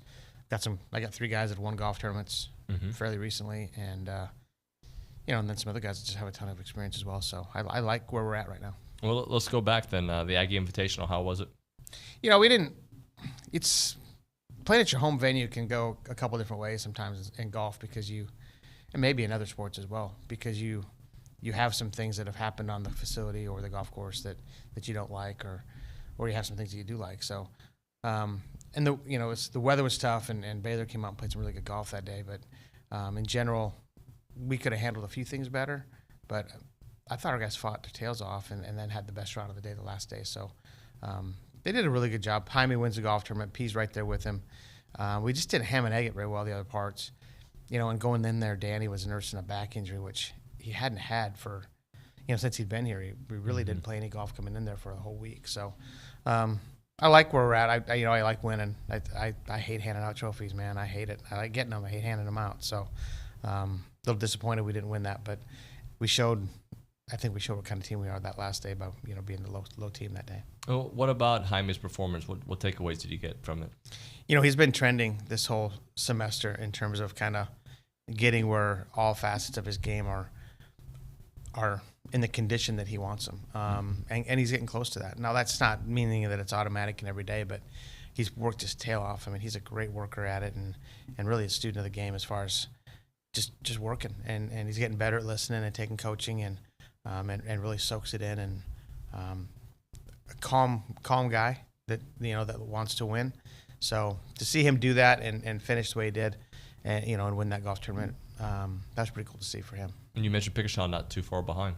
Yeah, no, P was great that week. He hit it really well. Just, you know, the putter wasn't his best friend that last day for sure. But, you know, it's fun to see those guys go at it, and, you know, we had 2 guys finish, you know, kind of. Jaime was first, and P finished third. So to have guys like that, and knowing that you have other guys behind them that are close to being in that same conversation, that's great. And Aaron, as a freshman, having a really nice finish as well. Yeah, Aaron did a really nice job. He's really put in a lot of great work this semester. I think he's settled in, understanding that you know, what Aaron does is what Aaron does, and that's good enough to be a really good college player. And then as he grows from there, that'll give him a chance to do maybe other things in the sport. But in terms of the short term, if he just continues to do the things he does well at a really high rate, he'll be incredibly competitive and help us a ton down the stretch. Does the Aggie Invitational help you get ready mentally, physically for the SECs?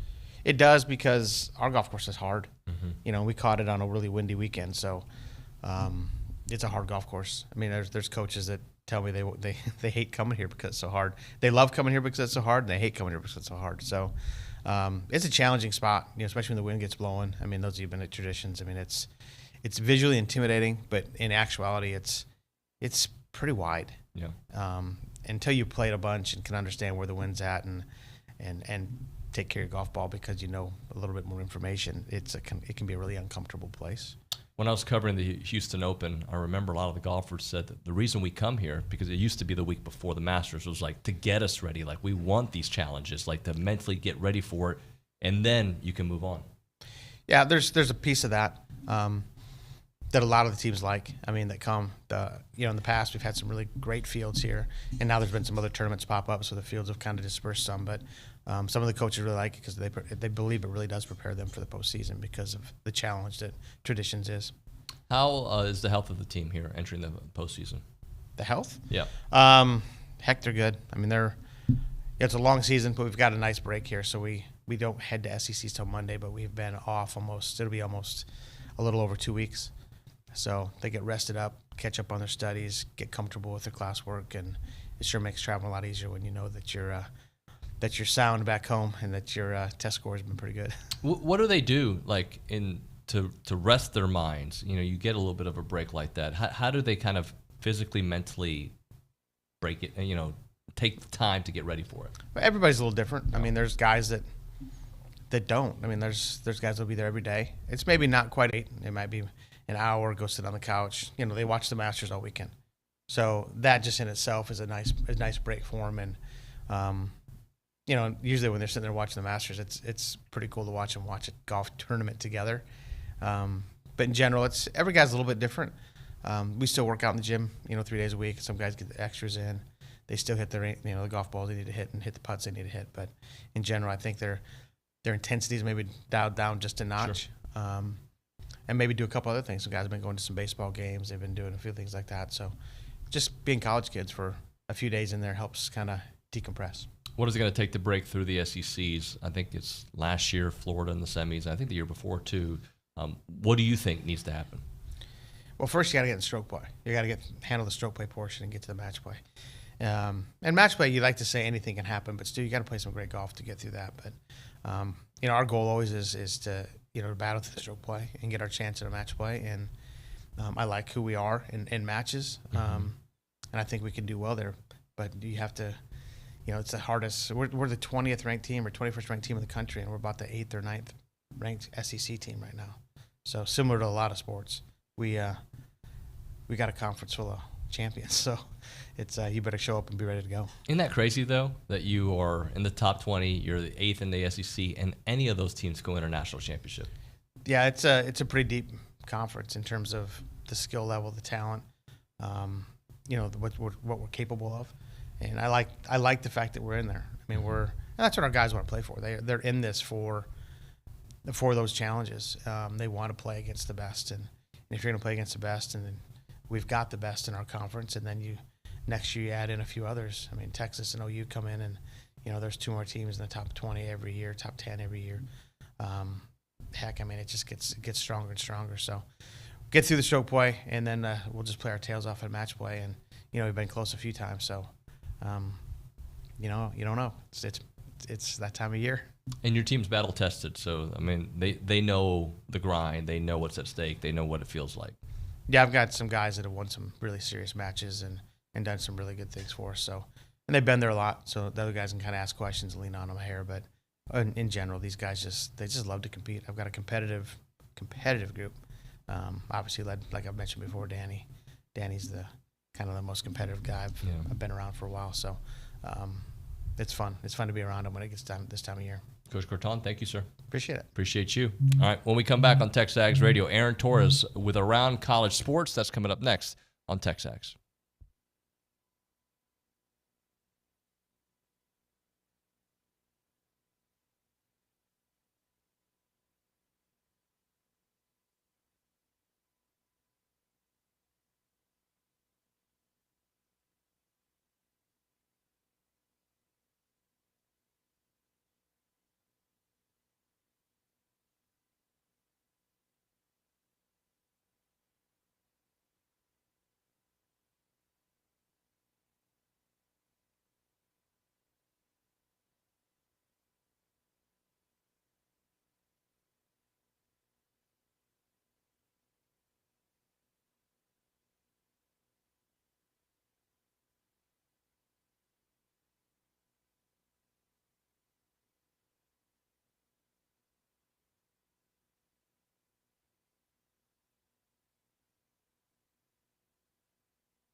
Cheerio. TexAgs Radio, presented by David Gardner's Jewelers, Rollo Insurance Studio. It's time for Around College Athletics, brought to you by Milliken Reserve, a College Station community featuring homes, trails, farms, and wide open spaces with a mission to build a healthy community around nature. Take part in the Milliken Reserve community with a Conservancy membership. You can learn more at millikenreserve.com. Let's go to the hotline. We're joined by Aaron Torres from Aaron Torres Online and Fox Sports Radio.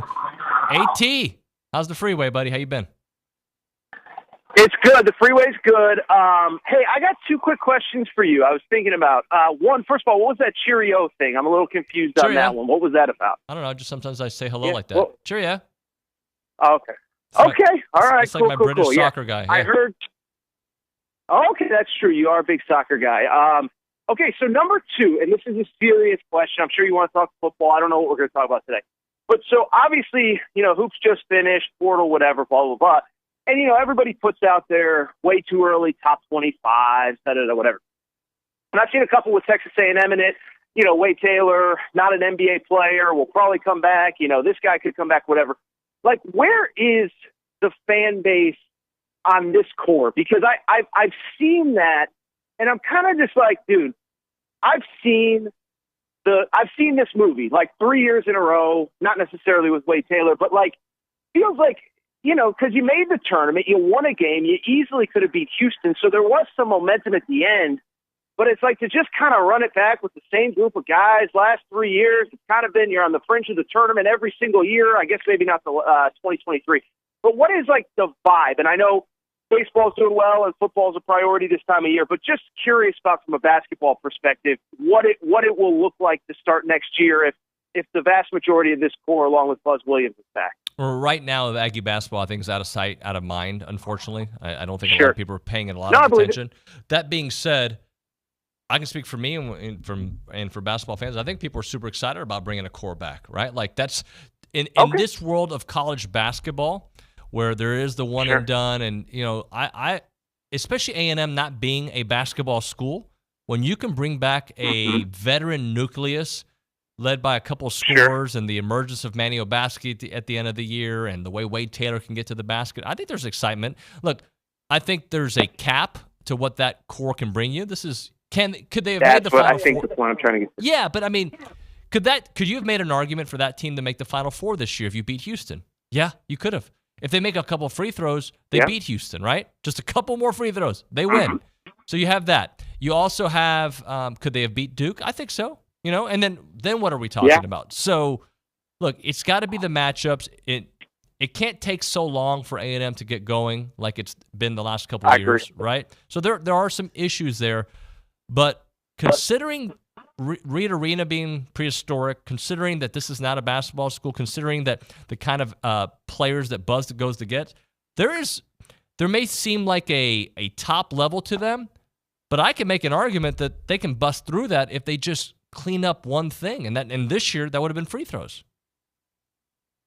Well, and it's fair. And, listen, there was a lot of excitement about this team. Listen, picked to finish second in the SEC going into the season. So I was just curious. I was just curious because, like you said, it just, it doesn't feel like there's a lot of juice around the program right now. And by the way, the number one precursor to success in college basketball is like bringing back guys. Like it's just, UConn had 3 or 4 starters back from last year. A lot of the, Purdue obviously brought back their whole team. So that is a precursor to success. But like you said, it just feels like basically the last 3 seasons have kind of all gone the same with essentially the same core, which is you start off slow, nobody can really figure it out. You start to figure it out early to mid-SEC play. This year, then you had the weird dip, and then you got hot again late. But I was just more curious than anything. I'm sure there's other stuff you want to talk about, but like I said, I was just curious what Buzz, no pun intended, was coming off of a season, a weird year, because, and I think that's part of it too, is like, it was so dark and so not fun for probably about a 3-4 week period. Then you get hot late in the year, make the SEC semifinals. As you said, you're a bucket or two away from beating Houston. Anyway, I was just curious. That was all. Well, I'll keep it in the basketball talk because you interviewed a friend of ours, a friend of Texas A&M, Hassan Diarra, who plays on your team, UConn. Oh, my guy! Yeah. What a good interview, huh? He's the best. Yeah, no, we I think everybody knows, but people don't. I'm a UConn alum, and as we kind of as the season went on, and you could kind of see that things were trending like they could win a second straight title. I know some of the NIL people over there, and at first it was going to be a one-off, whatever. But I had him on, about 4 or 5 weeks in a row, through the tournament, and it was just fun getting to know him. A++ kid.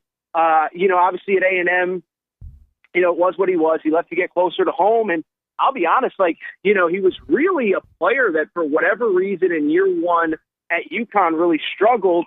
And this year, David, I'm not kidding. I don't think it's hyperbole to say UConn might not win the national championship without Hassan Diarra. The Illinois game in the Elite Eight where they went on the 30-0 run, people forget in the first half, nobody could put the ball in the basket. He had about 7 or 8 points that really kind of kept them in the game when nobody else could do it. And then defensively was fantastic all tournament long. You guys know about what Alabama is capable of, and obviously Purdue, those guards really struggled in the final championship game, in large part because of Hassan. So I got to know Hassan. I was actually just texting with him before we got on with you, trying to help him with something. He's an interesting one. He's got an extra year of COVID eligibility. He graduates. Do you come back for the three-peat? Do you take your degree and start a professional career? I don't know what he's going to do.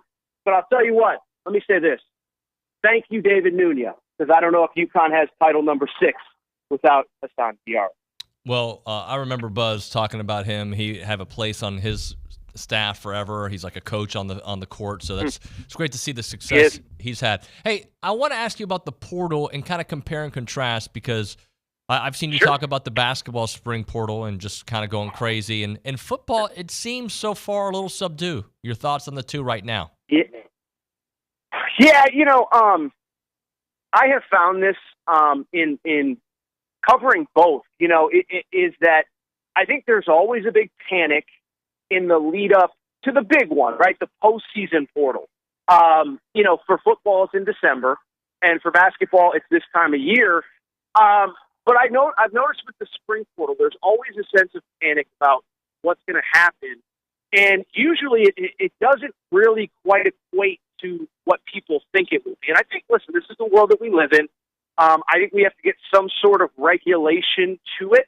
But at the same time, what I think ends up happening is schools kind of, rally the troops. They rally, they figure out what players want, what's going to keep them happy. The guys that you obviously want to keep, you make sure that you keep them. And it's funny because I think we see this a lot too, David, even in the winter portal in football, which is, it's been 2 or 3 years in a row where a week or two before the portal opens up, Mark Stoops kind of basically, as an example, will say, hey, we want to keep winning, make sure you guys donate. And to me, that's always been, it's never been about, hey, we got to go get dudes out of the portal. We have to retain the guys that we have. So there's always a hysteria. But I tend to find that, these big, massive football powers, the Texas A&Ms, the Texas, the Alabamas, the Penn States, Michigans, whatever, for the most part, they keep the guys that they want. Now, the heavy processing happens in December, but as we often know, a lot of those guys are guys that maybe the staff isn't too upset to see leave. So, yeah, I've been monitoring the football portal, obviously not quite as closely as basketball this time of year, but it does seem like the hysteria that everybody is expecting largely has not lived up to those expectations. Follow me here, AT. Greg Doyle's question yesterday to Caitlin Clark, for those who haven't seen it, it's kind of creepy, kind of cringy. That being said, cancel culture, I don't think it was that. It was more like, dude, you got to be better than that, and you can move on. What was your take of it all? Yeah. My whole thing, David, is you and I, we have a very challenging job. And it's not challenging like the people that are working on oil wells or whatever. I'm not saying that, we're coming home, after 12 hours in the sun. But every word that we say is for public consumption. You're doing 3 hours of live shows a day. I'm doing live shows all the time on radio or podcast, YouTube, whatever. And you're going to say stuff that's weird. Now, do I think that was not weird, but you're going to say stuff that you regret. Now, do I think that specific thing was very weird? Yeah, I do. But I I don't know Greg Doyle. I'm not going to like defend him. But like if you just say something that comes out clunky, guess what, David? Confession time. I've done it on radio. I can remember one thing vividly that I said that I was so embarrassed by, and I couldn't take it back once it got out. I'm sure you've had those moments, and whatever Greg Doyle intended, I don't think he intended to come off as a creep, kind of on a national stage and become a national, punching bag of a story. So I'm with you.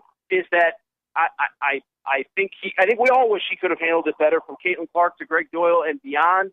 But I'm not going to get on the social media channels and demand that a guy be fired or reprimanded or whatever. I think it was just a weird situation, a weird thing to say, and I'd be lying if I said that I haven't had a few moments like that in my life and in my career as well. I didn't pull the audio, but did you hear about Shaq and Charles going after Kendrick Perkins? So I saw what was said, but I have not heard the audio. Yeah. Well, let me set it up for you, AT. Kendrick Perkins I love it. took issue with what Charles and Shaq said about, I think it was about the New York Knicks potentially losing in the first round, okay? And he basically said, those guys don't watch any basketball, right? Like, they're, as analysts, they're not any good. So Charles, who they're showing on TNT, Perkins getting dunked on over and over on purpose, and then Charles is like, I'm not going to let a guy who averaged 5 points a game get to me, or something to that effect. So that's what we love about that TNT crew, right? They're not scared to go after people. Well, and I think Shaq said something like, you tell me I don't watch basketball, but I remember that game right there. And it was like, I think it's funny. And I think it's two things. I think, like you said, that's what makes that show great is they're self-deprecating. They're awesome. Everyone has tried to replicate what they do in every sport. Nobody has in any sport or come anywhere close. I have some thoughts, on why that would be. I also think, let's be honest, like some of the ESPN people are a little bit self-righteous. I think that's kind of the culture that's been created there. Like, I watch some of these shows when I work out in the morning, and everything is the most serious topic that's ever been discussed ever. But I did see the comments, and like you said, I think that's what makes Shaq and Chuck and Kenny the best at what they do. I thought it was a funny back and forth. It was funny. I saw the quote and I looked for the video on social media but couldn't find it. But I absolutely saw the quote. I love those guys. I'm not a huge NBA guy, as many of you know.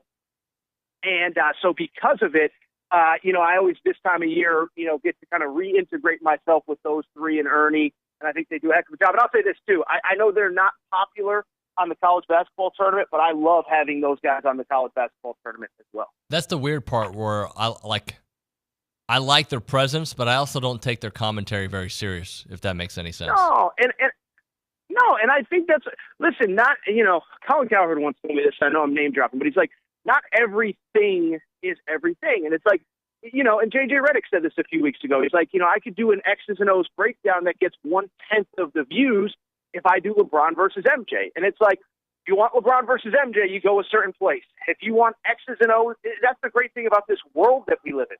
If you want X's and O's nerd stuff, you can go a certain place.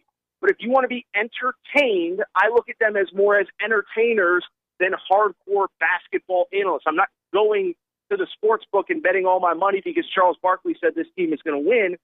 But I also don't think that precludes them from being really good at their specific lane of NBA coverage.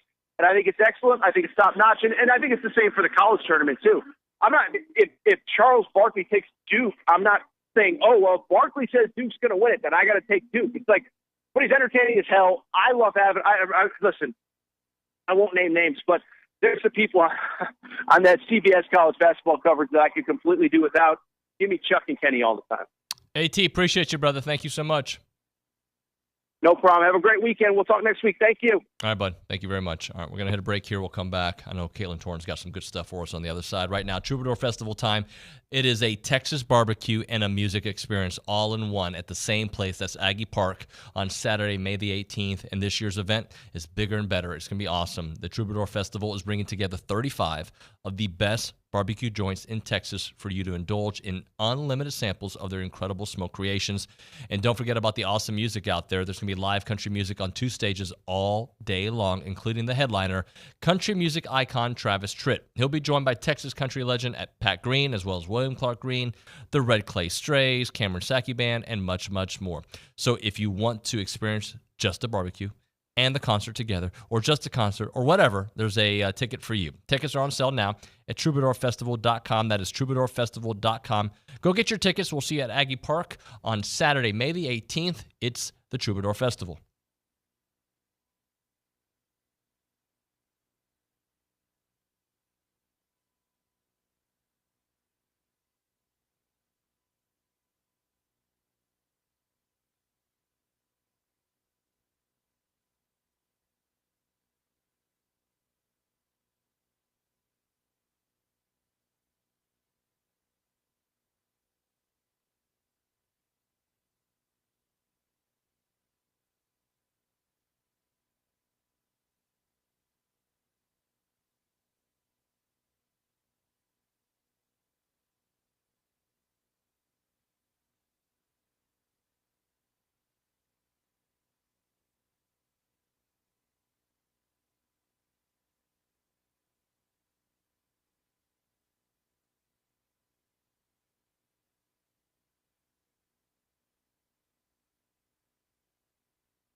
Wow, we're running out of time.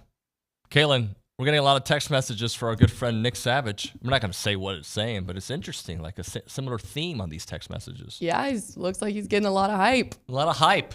A lot of hype for Nick. He deserves it. That guy's good. He's pretty good. It's pretty good. What do we got? So for around the SEC today, we've got some baseball stuff first. Number 2, Arkansas did set a stadium record of 25 wins at home after a midweek sweep over Texas Tech. Florida's Jack, I don't want to butcher this, Caglianone, hit a 516-foot home run, which is the longest in the StatCast era in college or the MLB. The men's tennis SEC championship kicked off yesterday with LSU beating Ole Miss. LSU will play A&M today after the Aggies had a bye in the first round. Aggies defeated LSU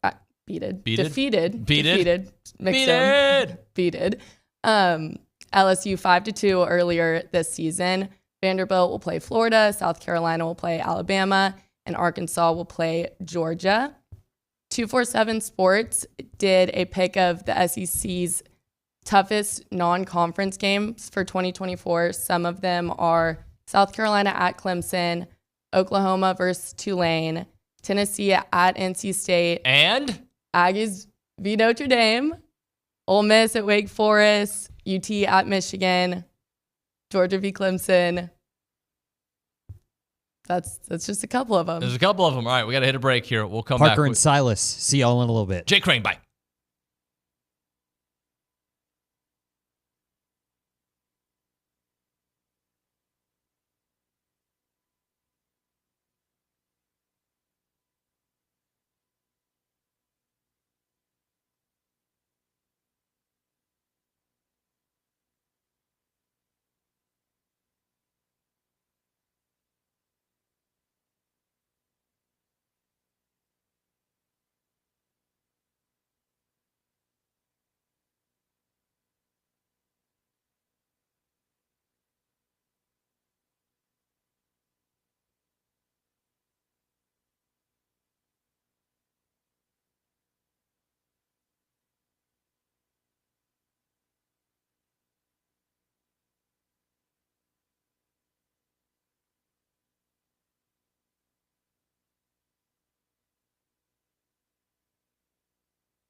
All right, it's TexAgs Radio presented by David Gardner's Jewelers Rollo Insurance Studio. Let's talk a little Aggie football, SEC football with our friend Jake Crain from Crain & Company, and you can find him at the Daily Wire as well. Mr. Crain, how you doing, buddy? How you been? It's been a minute. David, what's up, buddy? It's good to be back. Happy to have you on the show. Hey, a couple things I want to get into. Obviously, I saw your video yesterday that was awesome. Talk about the Aggies. But before that, I don't know when it was, maybe a month or two ago, you had a commentary on never trading how did you phrase it? I'm trying to think of the right way to phrase it. But basically, you're not going to trade access for your opinions. And I thought that was such a cool thing to say, especially in this world, because I think you were being critical of Auburn at the time. And you're like, look, I'm going to tell you how it is. And that's what I owe my listeners and my viewers. And I really appreciated that. Well, David, I appreciate it, man. Look, it's like I say on the show all the time. If I wanted to make everybody happy, I'd sell ice cream for a living. I think one of the reasons that our show does as well as it does is because, regardless of who you're a fan of, I mean, I was in it. I coached for 10 years, almost 7 years at Division I level. I know how the sausage is made, and nobody sends me money to carry water for any school, and I wouldn't do it anyway, even the school that I root for. I just think it's a breath of fresh air sometimes when we always say facts don't care about your feelings, and I think we kind of echo that. Talking to Jake Crain here on TexAgs Radio, presented by David Gardner's Jewelers. Jake, let's get into A&M and the Elko era, and basically I'll summarize part of what you said yesterday. Elko brings that swagger back and a little bit of an old-school swagger, if you will. Yeah, well, look, I mean, every program that's worth its salt has an identity, in my opinion. Now, that doesn't mean schematically that if you're the coach at Georgia Southern, you're always going to have to run the triple option. But there's a toughness mindset. I think lately A&M's been they need to be more Yellowstone than they are Suits. Like, this doesn't need to be a beauty contest. It needs to be a bar fight. When I think about A&M, I don't think about a bunch of pretty boys walking the red carpet. I don't think about, NIL and just all this money. I think about the 12th man. I think about the Junction Boys. I think about a group of guys that may not put everything they're wearing on Instagram, but they're trying to knock the teeth through the back of your throat. And I think of a culture that you get every inch out of everyone. It's people playing better than who they really are. That doesn't mean you don't want to recruit the best players. I just think A&M, and I think this is Jimbo's fault, sacrifice talent for culture all across the board. And when you do that, it's not sustainable, even in the era of the transfer portal. And I think Mike Elko is going to bring that grittiness back. I think he's going to bring that, excuse my language, that tough ass back a little bit, that's what A&M should be. That doesn't mean you're always going to win every game. That doesn't mean you're going to go on a dynastical run. But to operate at its highest level of efficiency, I think Texas A&M's got to get back to who they are. And that's more Yellowstone than it is Suits. And what about Elko makes you feel that he brings that to this program? It's the vibe. I can tell, man. I can tell by the way the man handles himself. I think, he's no nonsense, but I think he's no nonsense in a way that as a player, you realize he cares about you enough to hold you accountable regardless of how good you are. I think Mike Elko is going to treat every single player the same, whether they're the starting quarterback or they're a walk-on snapper. I think that's what he brings. I think he brings back the element of understanding the physicality level across the board has to reach the potential of the player, and you do that through the mindset of the program. Now, that doesn't mean that nobody was tough under Jimbo Fisher when he was there. I mean, A&M's had some really good defenses and some really talented players, but you don't win wars with one soldier. Even when Johnny Manziel was at A&M, it was great. They were scoring a bunch of points, but what did they really win outside of an individual Heisman Trophy and some individual accolades? It's about winning rings. It's about winning championships. And for A&M to have a chance to do that, they've got to get back to that old, tough Cowboy mindset, and I think Mike Elko's got that dog in him like that. How hard is that in today's world of college sports, NIL, transfer, kind of a diva-ish personalities that are out there because of this generation is a little bit different? Yeah, it is, and every player's different, right? Every circumstance is different. Every recruitment's different. You have to know the person that you're dealing with. But there's an old saying, when I recruit you, I take on a little bit of your personality. When you come join the team, you take on all of our personality. And I think Mike Elko understands that. Now, is it harder today than it was back in the day? Heck yes. To get anybody to do anything is harder today, especially a young person, than it was back then. But there's a balance. And at the end of the day, NFL still translates to more money than NIL. And I still think deep down, when you're dealing with families' most prized possession, which is their child, they have to know that you genuinely care about them when it's going good and when it's going bad. And I think Mike Elko understands that. It's not easy, and very few guys can do it. But if you can do it, in today's world, you're worth your weight in gold. And I think that's the difference. Jake, I noticed you did talk a little bit about Jimbo going after Saban. Do you think people would look at that whole rant differently if they were successful, or is it because they weren't successful? Because I feel like in the aftermath, more people were on Jimbo's side than Saban's, but with history and little time, I feel like public opinion has changed. Well, look, I think when you win, it hides a lot of stuff, right? I mean, sunlight's the best disinfectant, and you get the most sunlight when it's not going good. So to answer your first question, yes, it would be viewed through a different prism, but that's not what happened. And one of the reasons I think it happened is because you're, again, adding an outside element or giving people bulletin board material, even if it's a reaction to what somebody said, and you're not focused on the next lift. You're not focused on going to the next class. You're not focused on making the next read. It's about eliminating distractions on the outside to be able to narrow your focus, regardless of how big your ego is. Mike Elko's not going to throw a pass. He's not going to make a tackle. The players are. And when it comes down to preparation, I don't care if Nick Saban says something. I don't care if Ryan Day says something. I don't care if Joe Biden says something. I don't think Mike Elko is going to respond because he's too busy trying to figure out a way to beat your brains in. And that's what I like. Talking to Jake Crain here on TexAgs Radio, presented by David Gardner's Jewelers. I don't think we've spoken since the Colin Klein hire. I know we talked after Elko, but just your thoughts on that addition to the offense and what he might be able to do with Connor Wigman. Well, to me, it's one of the best hires you could have made. I thought it was one of the best coordinator hires, I know the offseason's continuing, the quote-unquote offseason. But here's what I like about Colin. Colin does have a system in his head. He knows the way he wants to operate. And how is that? Balance, right? You have some guys that are, hey, I want to throw it around a ton, or I'm just going to run into a brick wall and run some play action. Colin understands, one, you call plays to set up other plays. That's what the best play callers in the world do. Bobby Petrino, Lane Kiffin, and as a young guy, he understands that. Number two is he understands that he has to mold what he does to his personnel. And that's a lost art in today's game. A lot of coaches go into new places, especially young coordinators, and they're like, we're going to do everything exactly the same way as I did it at the place before because that's what works.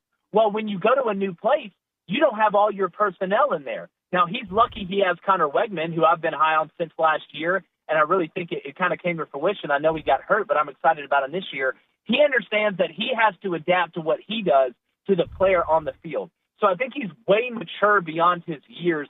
That's the reason I like to hire the most. Let me ask you about Connor. Where is Connor, a healthy Connor, what you've seen from a healthy Connor in the landscape of SEC quarterbacks? Well, I mean, I think he's an NFL player. If we're going to talk about, the most complete quarterbacks, I think Connor was on his way to being a guy that we know he's not going to be Lamar Jackson, but he doesn't have to. He needs to be good at running when he has to run. He has to know when to say when. But what I like about Connor is he views the whole field. He's not afraid to get to his third read. A lot of guys, and the RPO has done this to a lot of guys, they're used to having two options and then you got to make a decision or make a decision quickly.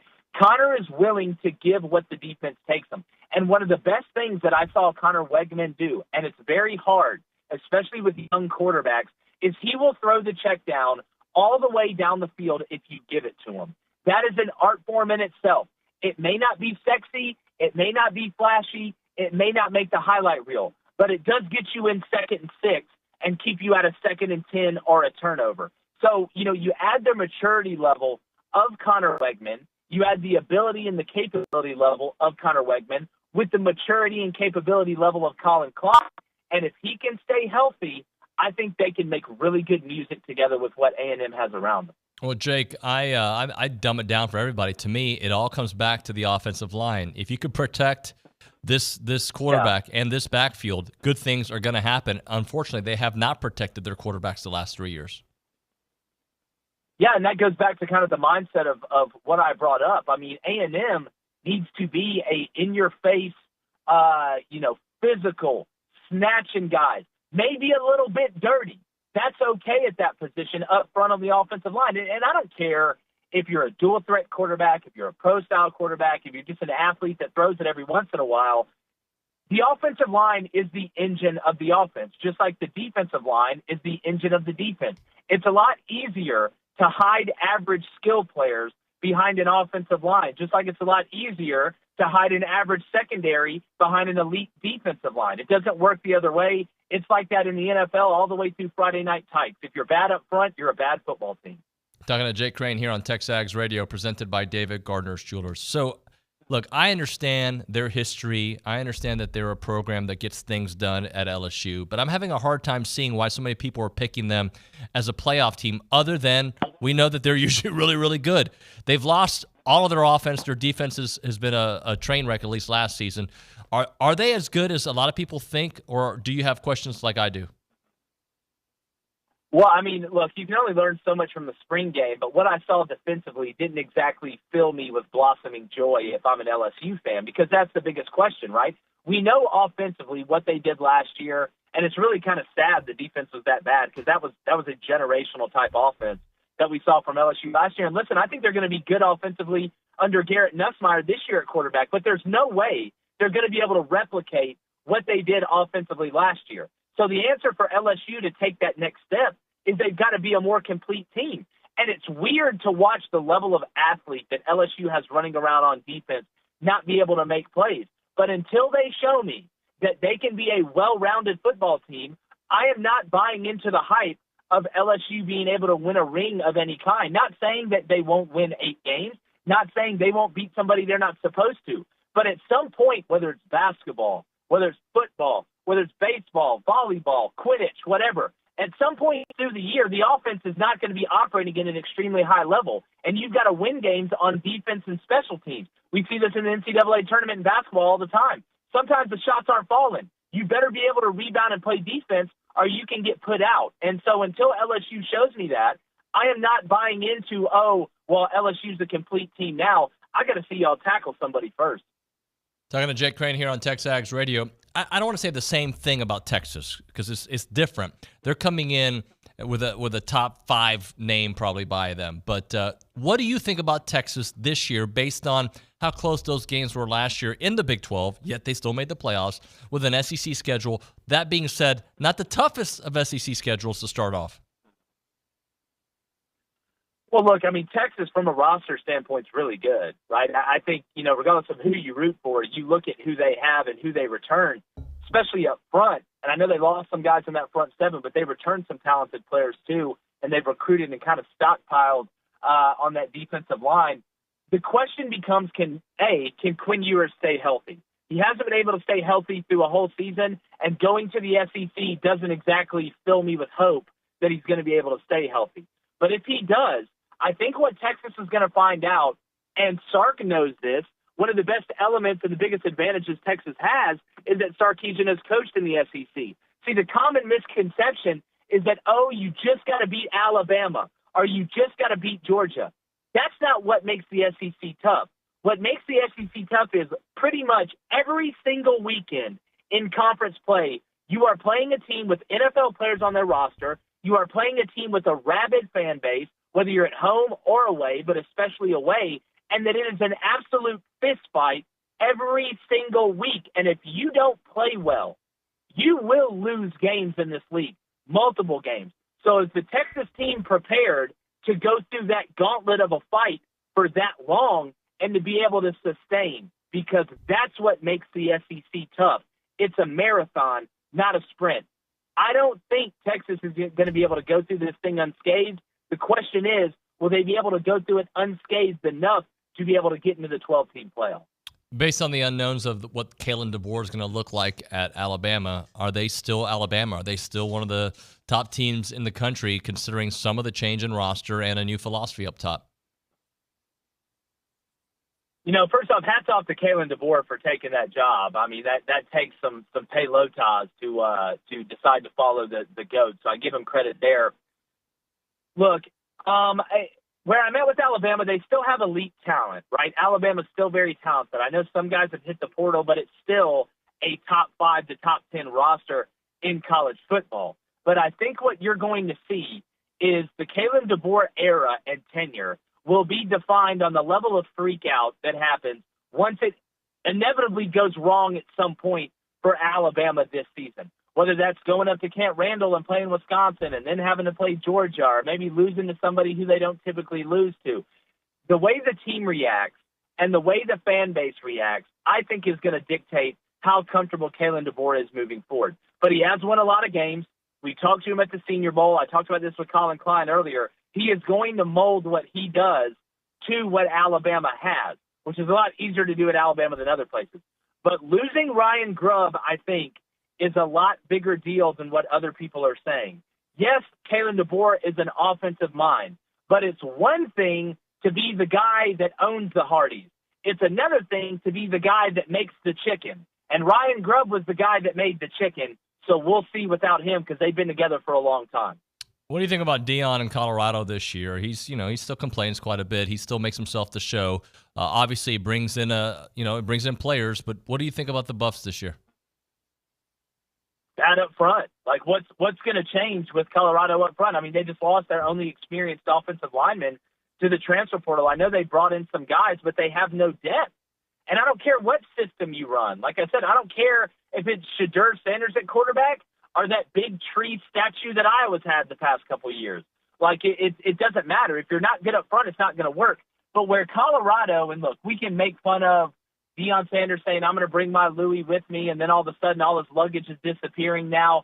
But I think the biggest problem that Colorado is going to have is they're not going to sneak up on anybody anymore. Like, there's no new car smell. Like, the excitement and the anticipation is kind of gone. Now the expectation has been raised. And all those games last year that Colorado went into as the underdog, and Deion Sanders said, oh, it's personal, Nebraska, I can go through the list, all these teams. Well, now those teams are hunting Colorado, and that's a lot different banner to carry. That's a lot different chip on your shoulder to have going into this year. And I tell you this much, Dave, they got North Dakota State week 1.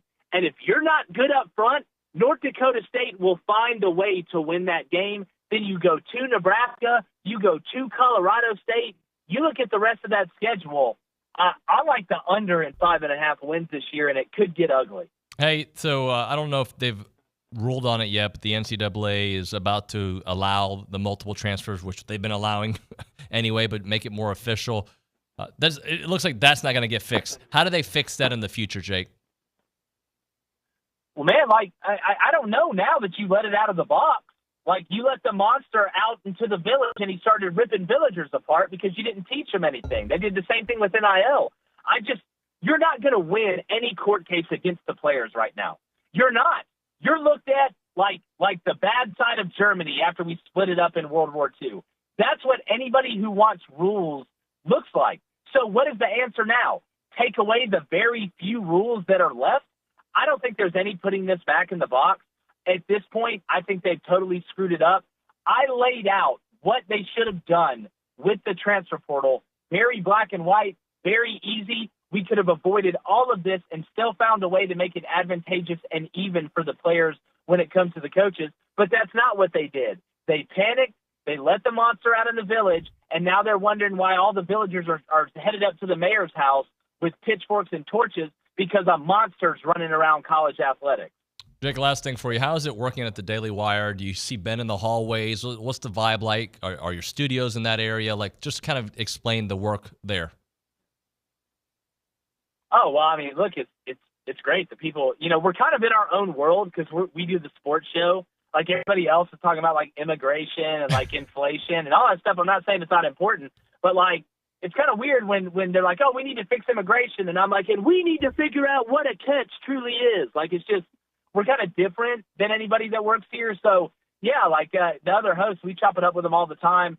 Shapiro's somewhere else. He's not where we're at up here in Nashville, but we just went down and saw him the other day. But yeah, man, we're kind of we're kind of like the jocks at the high school, I guess, in a good way though. Well, you're doing great work, man. Thanks so much for joining us here on the show. We'll do it again, all right? Hey, y'all guys let me know. Y'all do incredible stuff. I hope every A&M realizes how lucky they are to have something like TexAgs and what you and Billy do. It's always fun, man, and always like chopping it up with you. Appreciate you, sir. We'll talk to you very soon, all right? All right, buddy. No beauty contest, just bar fights. Figure it out, A&M. Thank you, man. Appreciate you. Jake Crain there on the hotline. I'm sure we'll see him in Dallas for SEC Media Days. We always do. All right, we're going to hit a break here. When we come back on TexAgs Radio, I'll do a little open segment. I want to kind of get into what Jake was saying there about the blue-collar mentality and how possible is it to continue that kind of culture or start that kind of culture in today's landscape of college football. We can get to your text messages as well.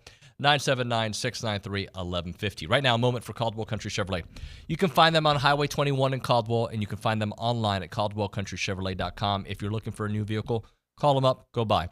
If you're not ready for a new vehicle, just let this kind of like sit in your brain and have it ready for whenever it's time to find a car, because you might have kids that are almost driving age, like us. You know, my boys will be 16 here in 2 months, so you might be at that point. You might need a new car. You might be a growing family where you need to get yourself a bigger vehicle. We've kind of gone through all those phases. We're in the middle of one of those right now, and Caldwell Country Chevrolet is the place to go. So when it is time, I just want you to consider going to that website, caldwellcountrychevrolet.com.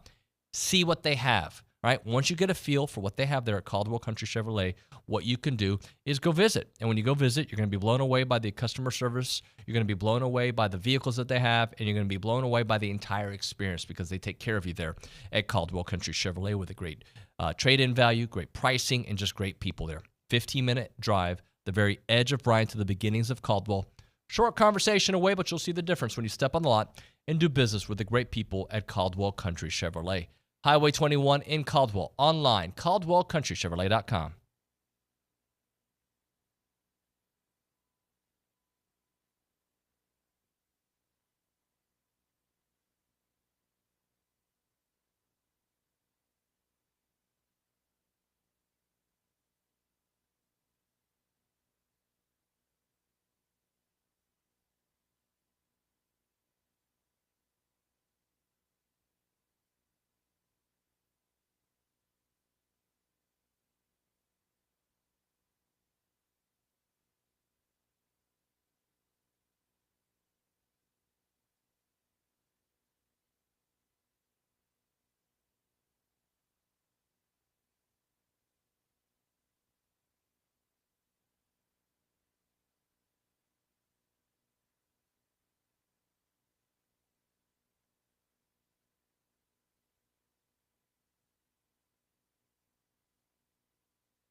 TexAgs Radio presented by David Gardner's Jewelers, Rollo Insurance Studio.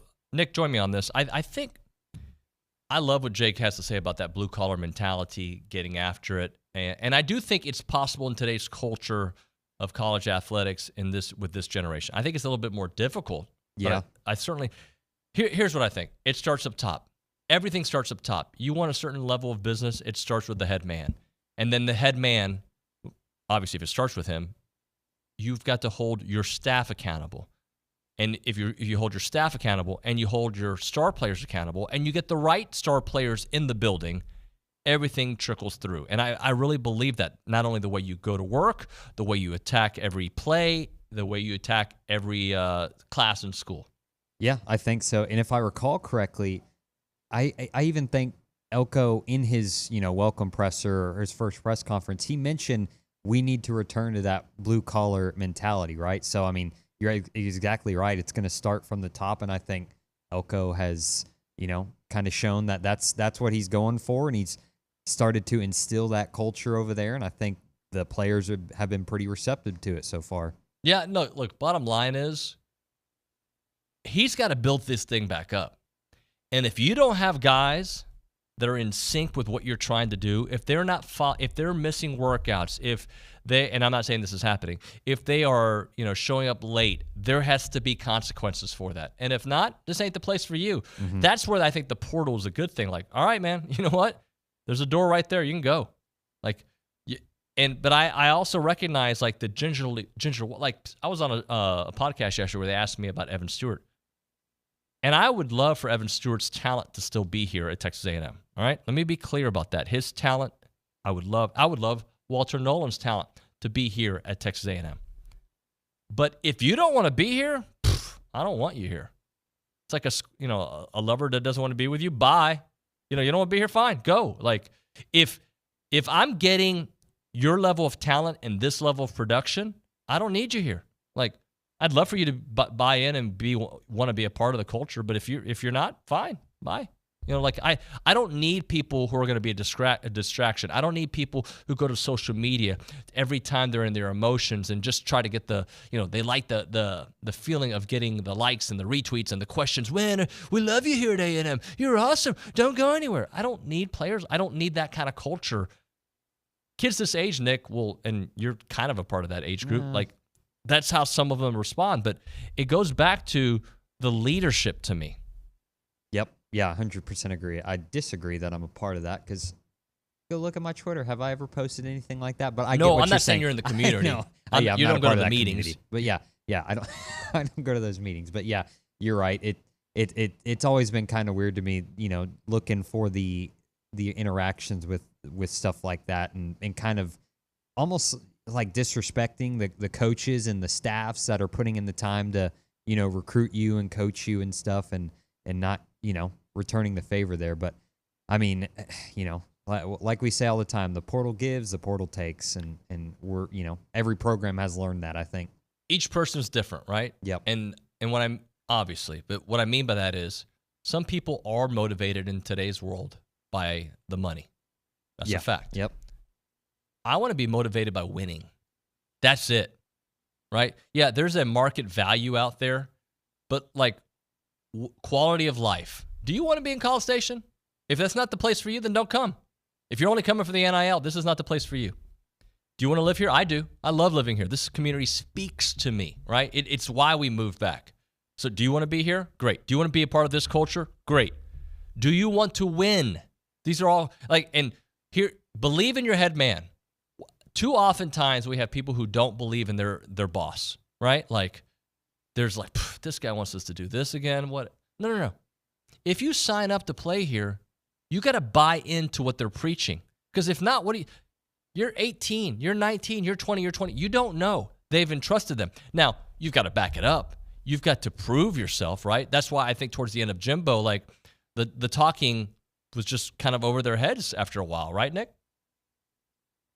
Yeah, absolutely. Sorry, I'm working on something as well. But, I'm with you there. Yep. All right, let's do this. That was code word for I checked out for a second. I'm sorry. You know, that happens sometimes. You know, I got a lot of things going on. You back do. Here. I mean, I was not locked in. You got a Bible study this weekend. You've got spring game to think about. You've got a lot of stuff. Yeah, 100%.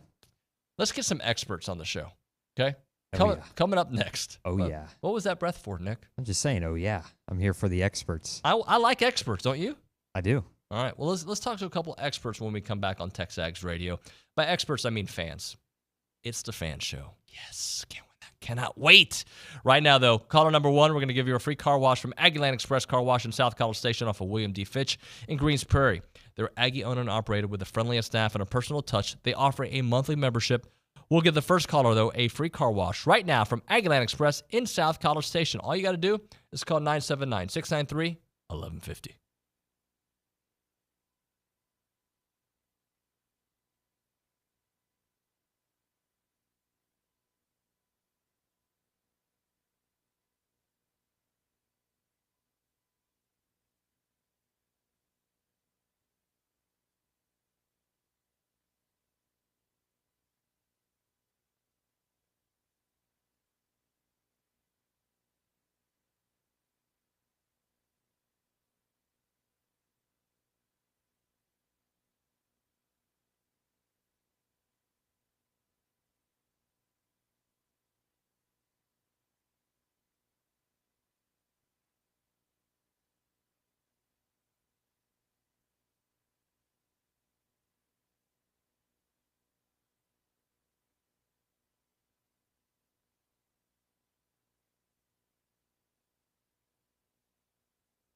And we're back here on TexAgs Radio. We're presented by David Gardner's Jewelers Rollo Insurance Studio. It is now time for the Fan Show. Brought to you by Girard Construction, custom home builders for the Brazos Valley since 2002. They don't just build homes, they build relationships. Learn more at girard-construction.com. Roy May, hello. What up? What's up, son? Howdy, howdy. Sutton Turner, hello. Howdy, howdy. Squeeze right in. Running a little late this morning. Saw you on Sunday. I did, yeah, at the client appreciation event. It was good Yeah. to see you outside of the TexAgs realm. Very rarely do I go anywhere but soccer practice and yeah. TexAgs, so it was good to be seen. Yeah, if I'm not in Georgia, I'm not going to see you, right? Because that's basically That's how it works. Sutton, how you been, buddy? I'm doing great. Good, man. Good to be back. Happy to have you here on the Thank show. you. Let's go to Caitlin Torn at the Angry Elephant News and Social Center. Caitlin, why don't you start off the fan show? Yep. Good morning. Well, y'all are veterans. Y'all know the drill. What's on y'all's mind this morning? Sutton, why don't you start us off? European soccer Okay. is not on my mind. Oh, okay. That's unfortunate. You Sitting missed out. between two guys that are big European soccer guys, it's not on my mind. What is on my mind is go back to when you were in college, 98. RC is the head coach. Yep. And during that year, he was very verbal about the need for a better football locker room. Okay. I find it very similar to Slosh right now, continuing to communicate on the need for a new baseball stadium. And not only a new baseball stadium, but something that's at 10,000. I mean, because there's so many people that want season tickets that are unable to get them. And when I look at this last weekend and the people that were sitting on the berm that are my age that don't enjoy sitting on the grass for 3 hours, I just think it's, to me, with what he is building and your conversation with Kendall Rogers yesterday when he mentioned that, the Longhorns might enjoy going after Slosh, the importance for us to continue to build this program around Slosh and listen to what he needs, I think could not be any more important with this number one team in the country. They're going to make the phone call, and I hope it's met with a thank you. Thanks for calling, but no thanks. I hope so. I don't think that reference works anymore. That's for those true. who are Yeah, watching. It's a button. Yeah. Or you can tell Siri. Well, so what's on my mind? It's Europa Conference today for West Ham United. They're down 2-0 on aggregate. So sorry about that. That's for Sutton. What's on my mind is just this incredible role. And, I'm always the guy that really likes to pump this stuff up. And look, baseball is completely insane right now, right? It's so fun to watch. I've got clients that are not Aggies that are telling me they're even listening to them on the radio out of state. Mm-hmm. It's so fun. But holy crap, softball. Mm-hmm. I knew you were going to go there because they're great, man. Right? Softball has been so fun. It was such a great series against Bama. The Saturday, Sunday, Monday setup that ESPN has been doing to try and draw more eyes to the sport, I think is working. And obviously I tuned in because A&M was playing, but there was a top 15 matchup on a Monday night when there's nothing else going on. No offense to the NBA or anything like that. The college, a Monday night is just kind of in the spring. There's nothing, right? And so I feel like I'd love to see the viewership numbers on what that game drew, because Alabama has a big fan base as well.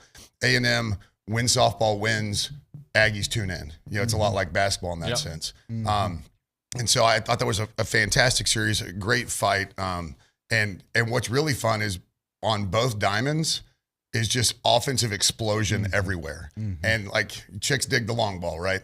Everybody loves high scoring affairs. Mm-hmm. And I get the baseball traditionalist, I'd rather see a 2-1, grinder let's be honest. Yep.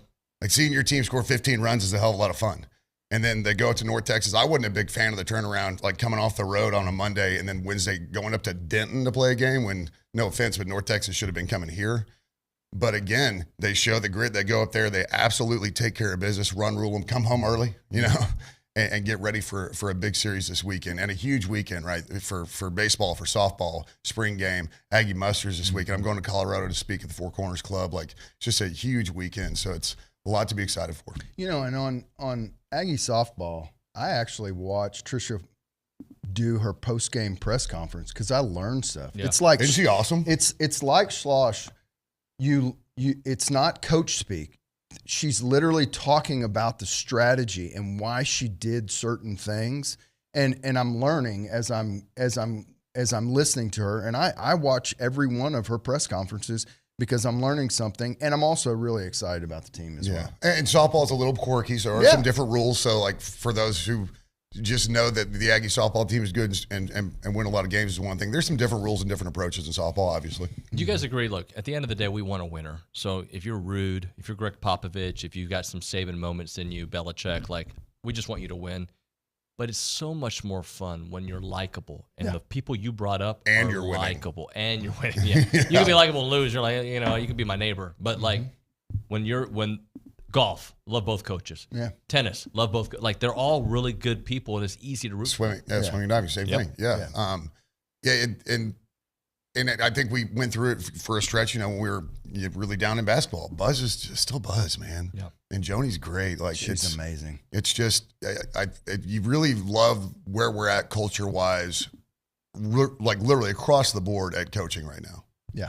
No doubt about that. Let's talk about the baseball team a little bit more in depth, though. You were at the game. Which game did you go to? I went to 2 this weekend. All right. Watching them and seeing, what's the feeling like from both of your seats, right? Like, knowing this is a top 10 showdown, and it did not feel like a top 10 showdown. Prairie View was tougher, right? Like, so talk a little bit about watching that in person, the vibe, the players' reaction, how focused they are suddenly. Well, I mean, first of all, I love playing the spirit of Aggieland. I love that. I love how the players are reacting to each other. And to be honest with you, on Sunday, with us coming back and showing the grit, yes, we dominated the first 2 games, but Sunday, I mean, it was a grind. And even on Tuesday night, I was there Tuesday, and they tied it up 3-3, and I was like, okay, we're going to be in a dogfight with these guys. This is going to be a tough Tuesday night win. And then we come and there's no worry, there's no change in the dugout. They just workmanlike are outworking these other teams. And I think it's going to travel this weekend. I won't be shocked if we lose 1 or 2 games this weekend. It's going to be a tough place to play. But you wouldn't be surprised if they swept them either, right? No, not at all. And Prager has been so good on the first night, because it's Thursday night this week. So Thursday night or Friday night, he is so good on that night and sets us up for the whole weekend. It's just like a vibe that he sets up. And when he can go 7, and I hope he can go 7 tonight, it really does so well with using Aschenbeck and using the other guys, especially where we're going to use Cortez this weekend. Yep. And so I'm really excited about where we are. Well, I mean, as long as the offense keeps it up, we'll only need him for 7.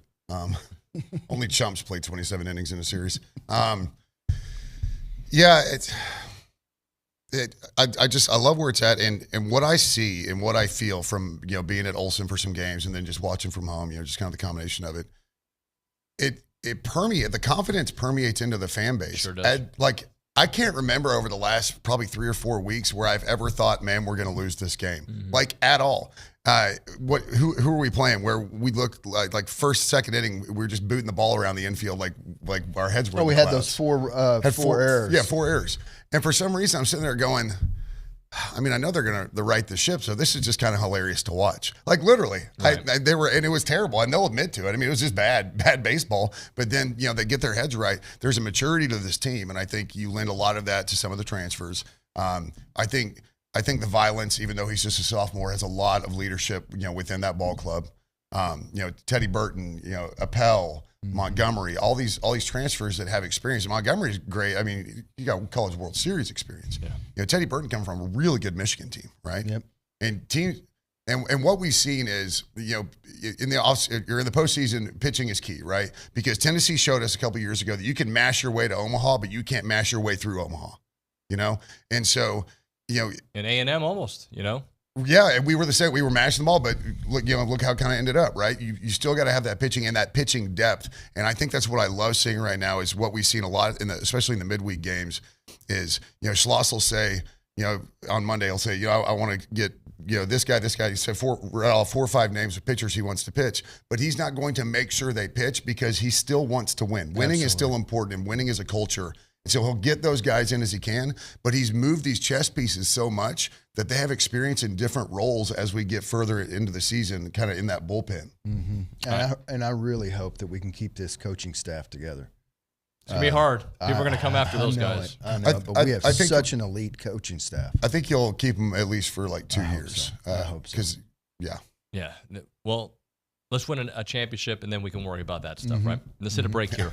When we come back, spring football time, can we do that? Let's do it. For you guys? Right now, Schulte Roofing, they're a new sponsor to TexAgs. You know their brand. They're an award-winning roofing company that provides industrial, commercial, residential services to Belleville, to Brenham, to Bryan, to College Station, to Conroe, to Montgomery, to Navasota, to San Antonio, to the Woodlands and the surrounding counties out there. Schulte Roofing is home of the Bulletproof Roof Guarantee. They are so good. I talked to Josh the other day on the phone.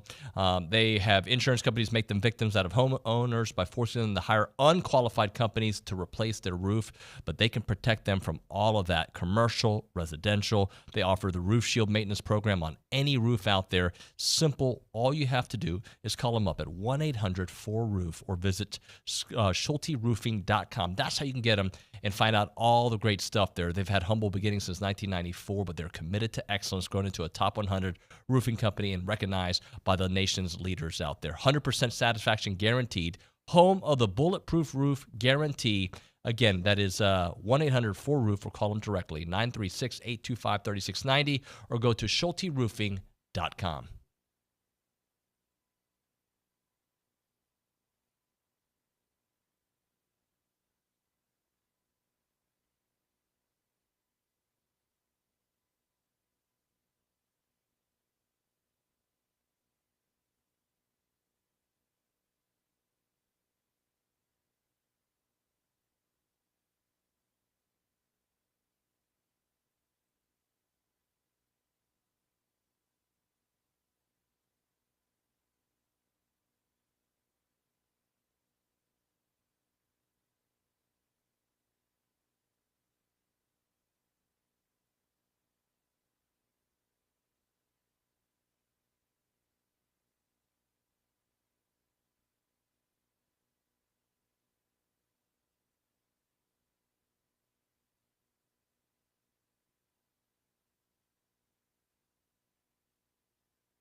Sutton, remind me, what's the name of this show?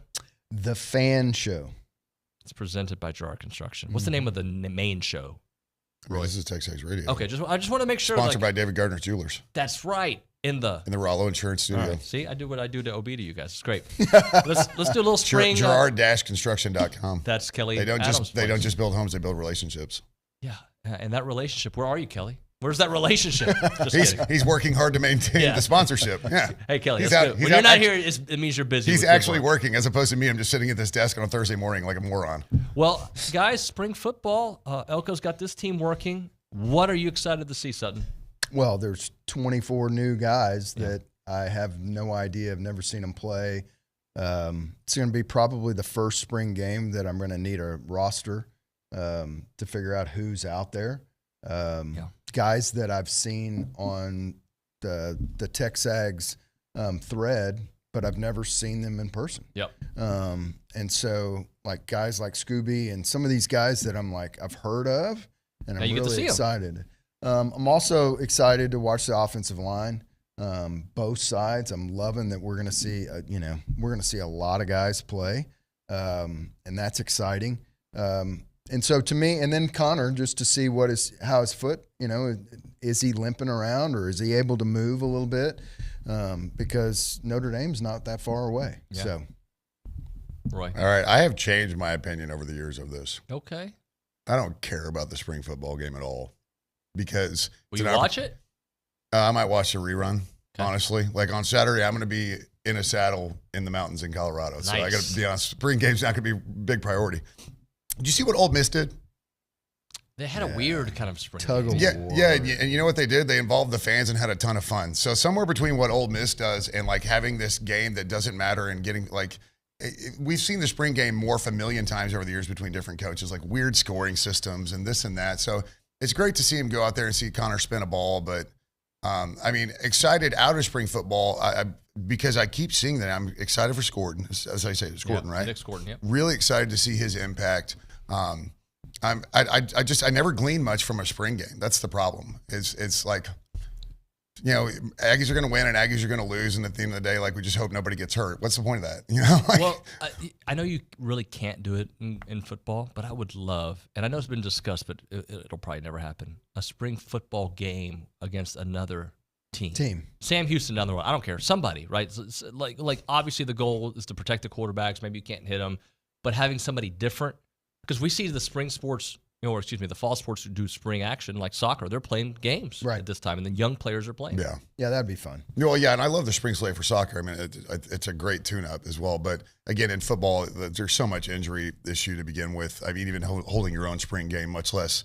What if you bring in somebody from Sam and this dude didn't get an offer from Texas A&M and he's going to play 100,000 miles an hour on every snap and he's going to be stupid and hurt somebody or hurt himself. So it's football being so much more of a contact sport. I understand why they don't do it. I'm more interested just in the stuff that comes out of spring practice as opposed to a scrimmage. They're going to get mad at me at Brian Broadcasting. I think I have to do something. I have to pay some bills here on the program. Caller, let's do this. End the day with Double Daves. Caller number 12, 979-693-1150. We're going to hook you up with your choice of a dozen pepperoni rolls or a large one-topping pizza from Double Daves, serving Aggie Land since 1984 with your favorite pizza and world-famous pepperoni rolls. Reliable in-house delivery, bringing piping hot goodness straight to your door. Just click on doubledaves.com and your favorites are on their way. Sutton, I'm going to say the name of Torian York, and you're going to say? Captain. Isn't that as cool? a freshman. I mean, he is a freshman in college. He's and 18. It's amazing. And I'll be honest with you, his press conference yesterday was excellent. His ability to articulate himself was spot on. And I'll tell you one thing.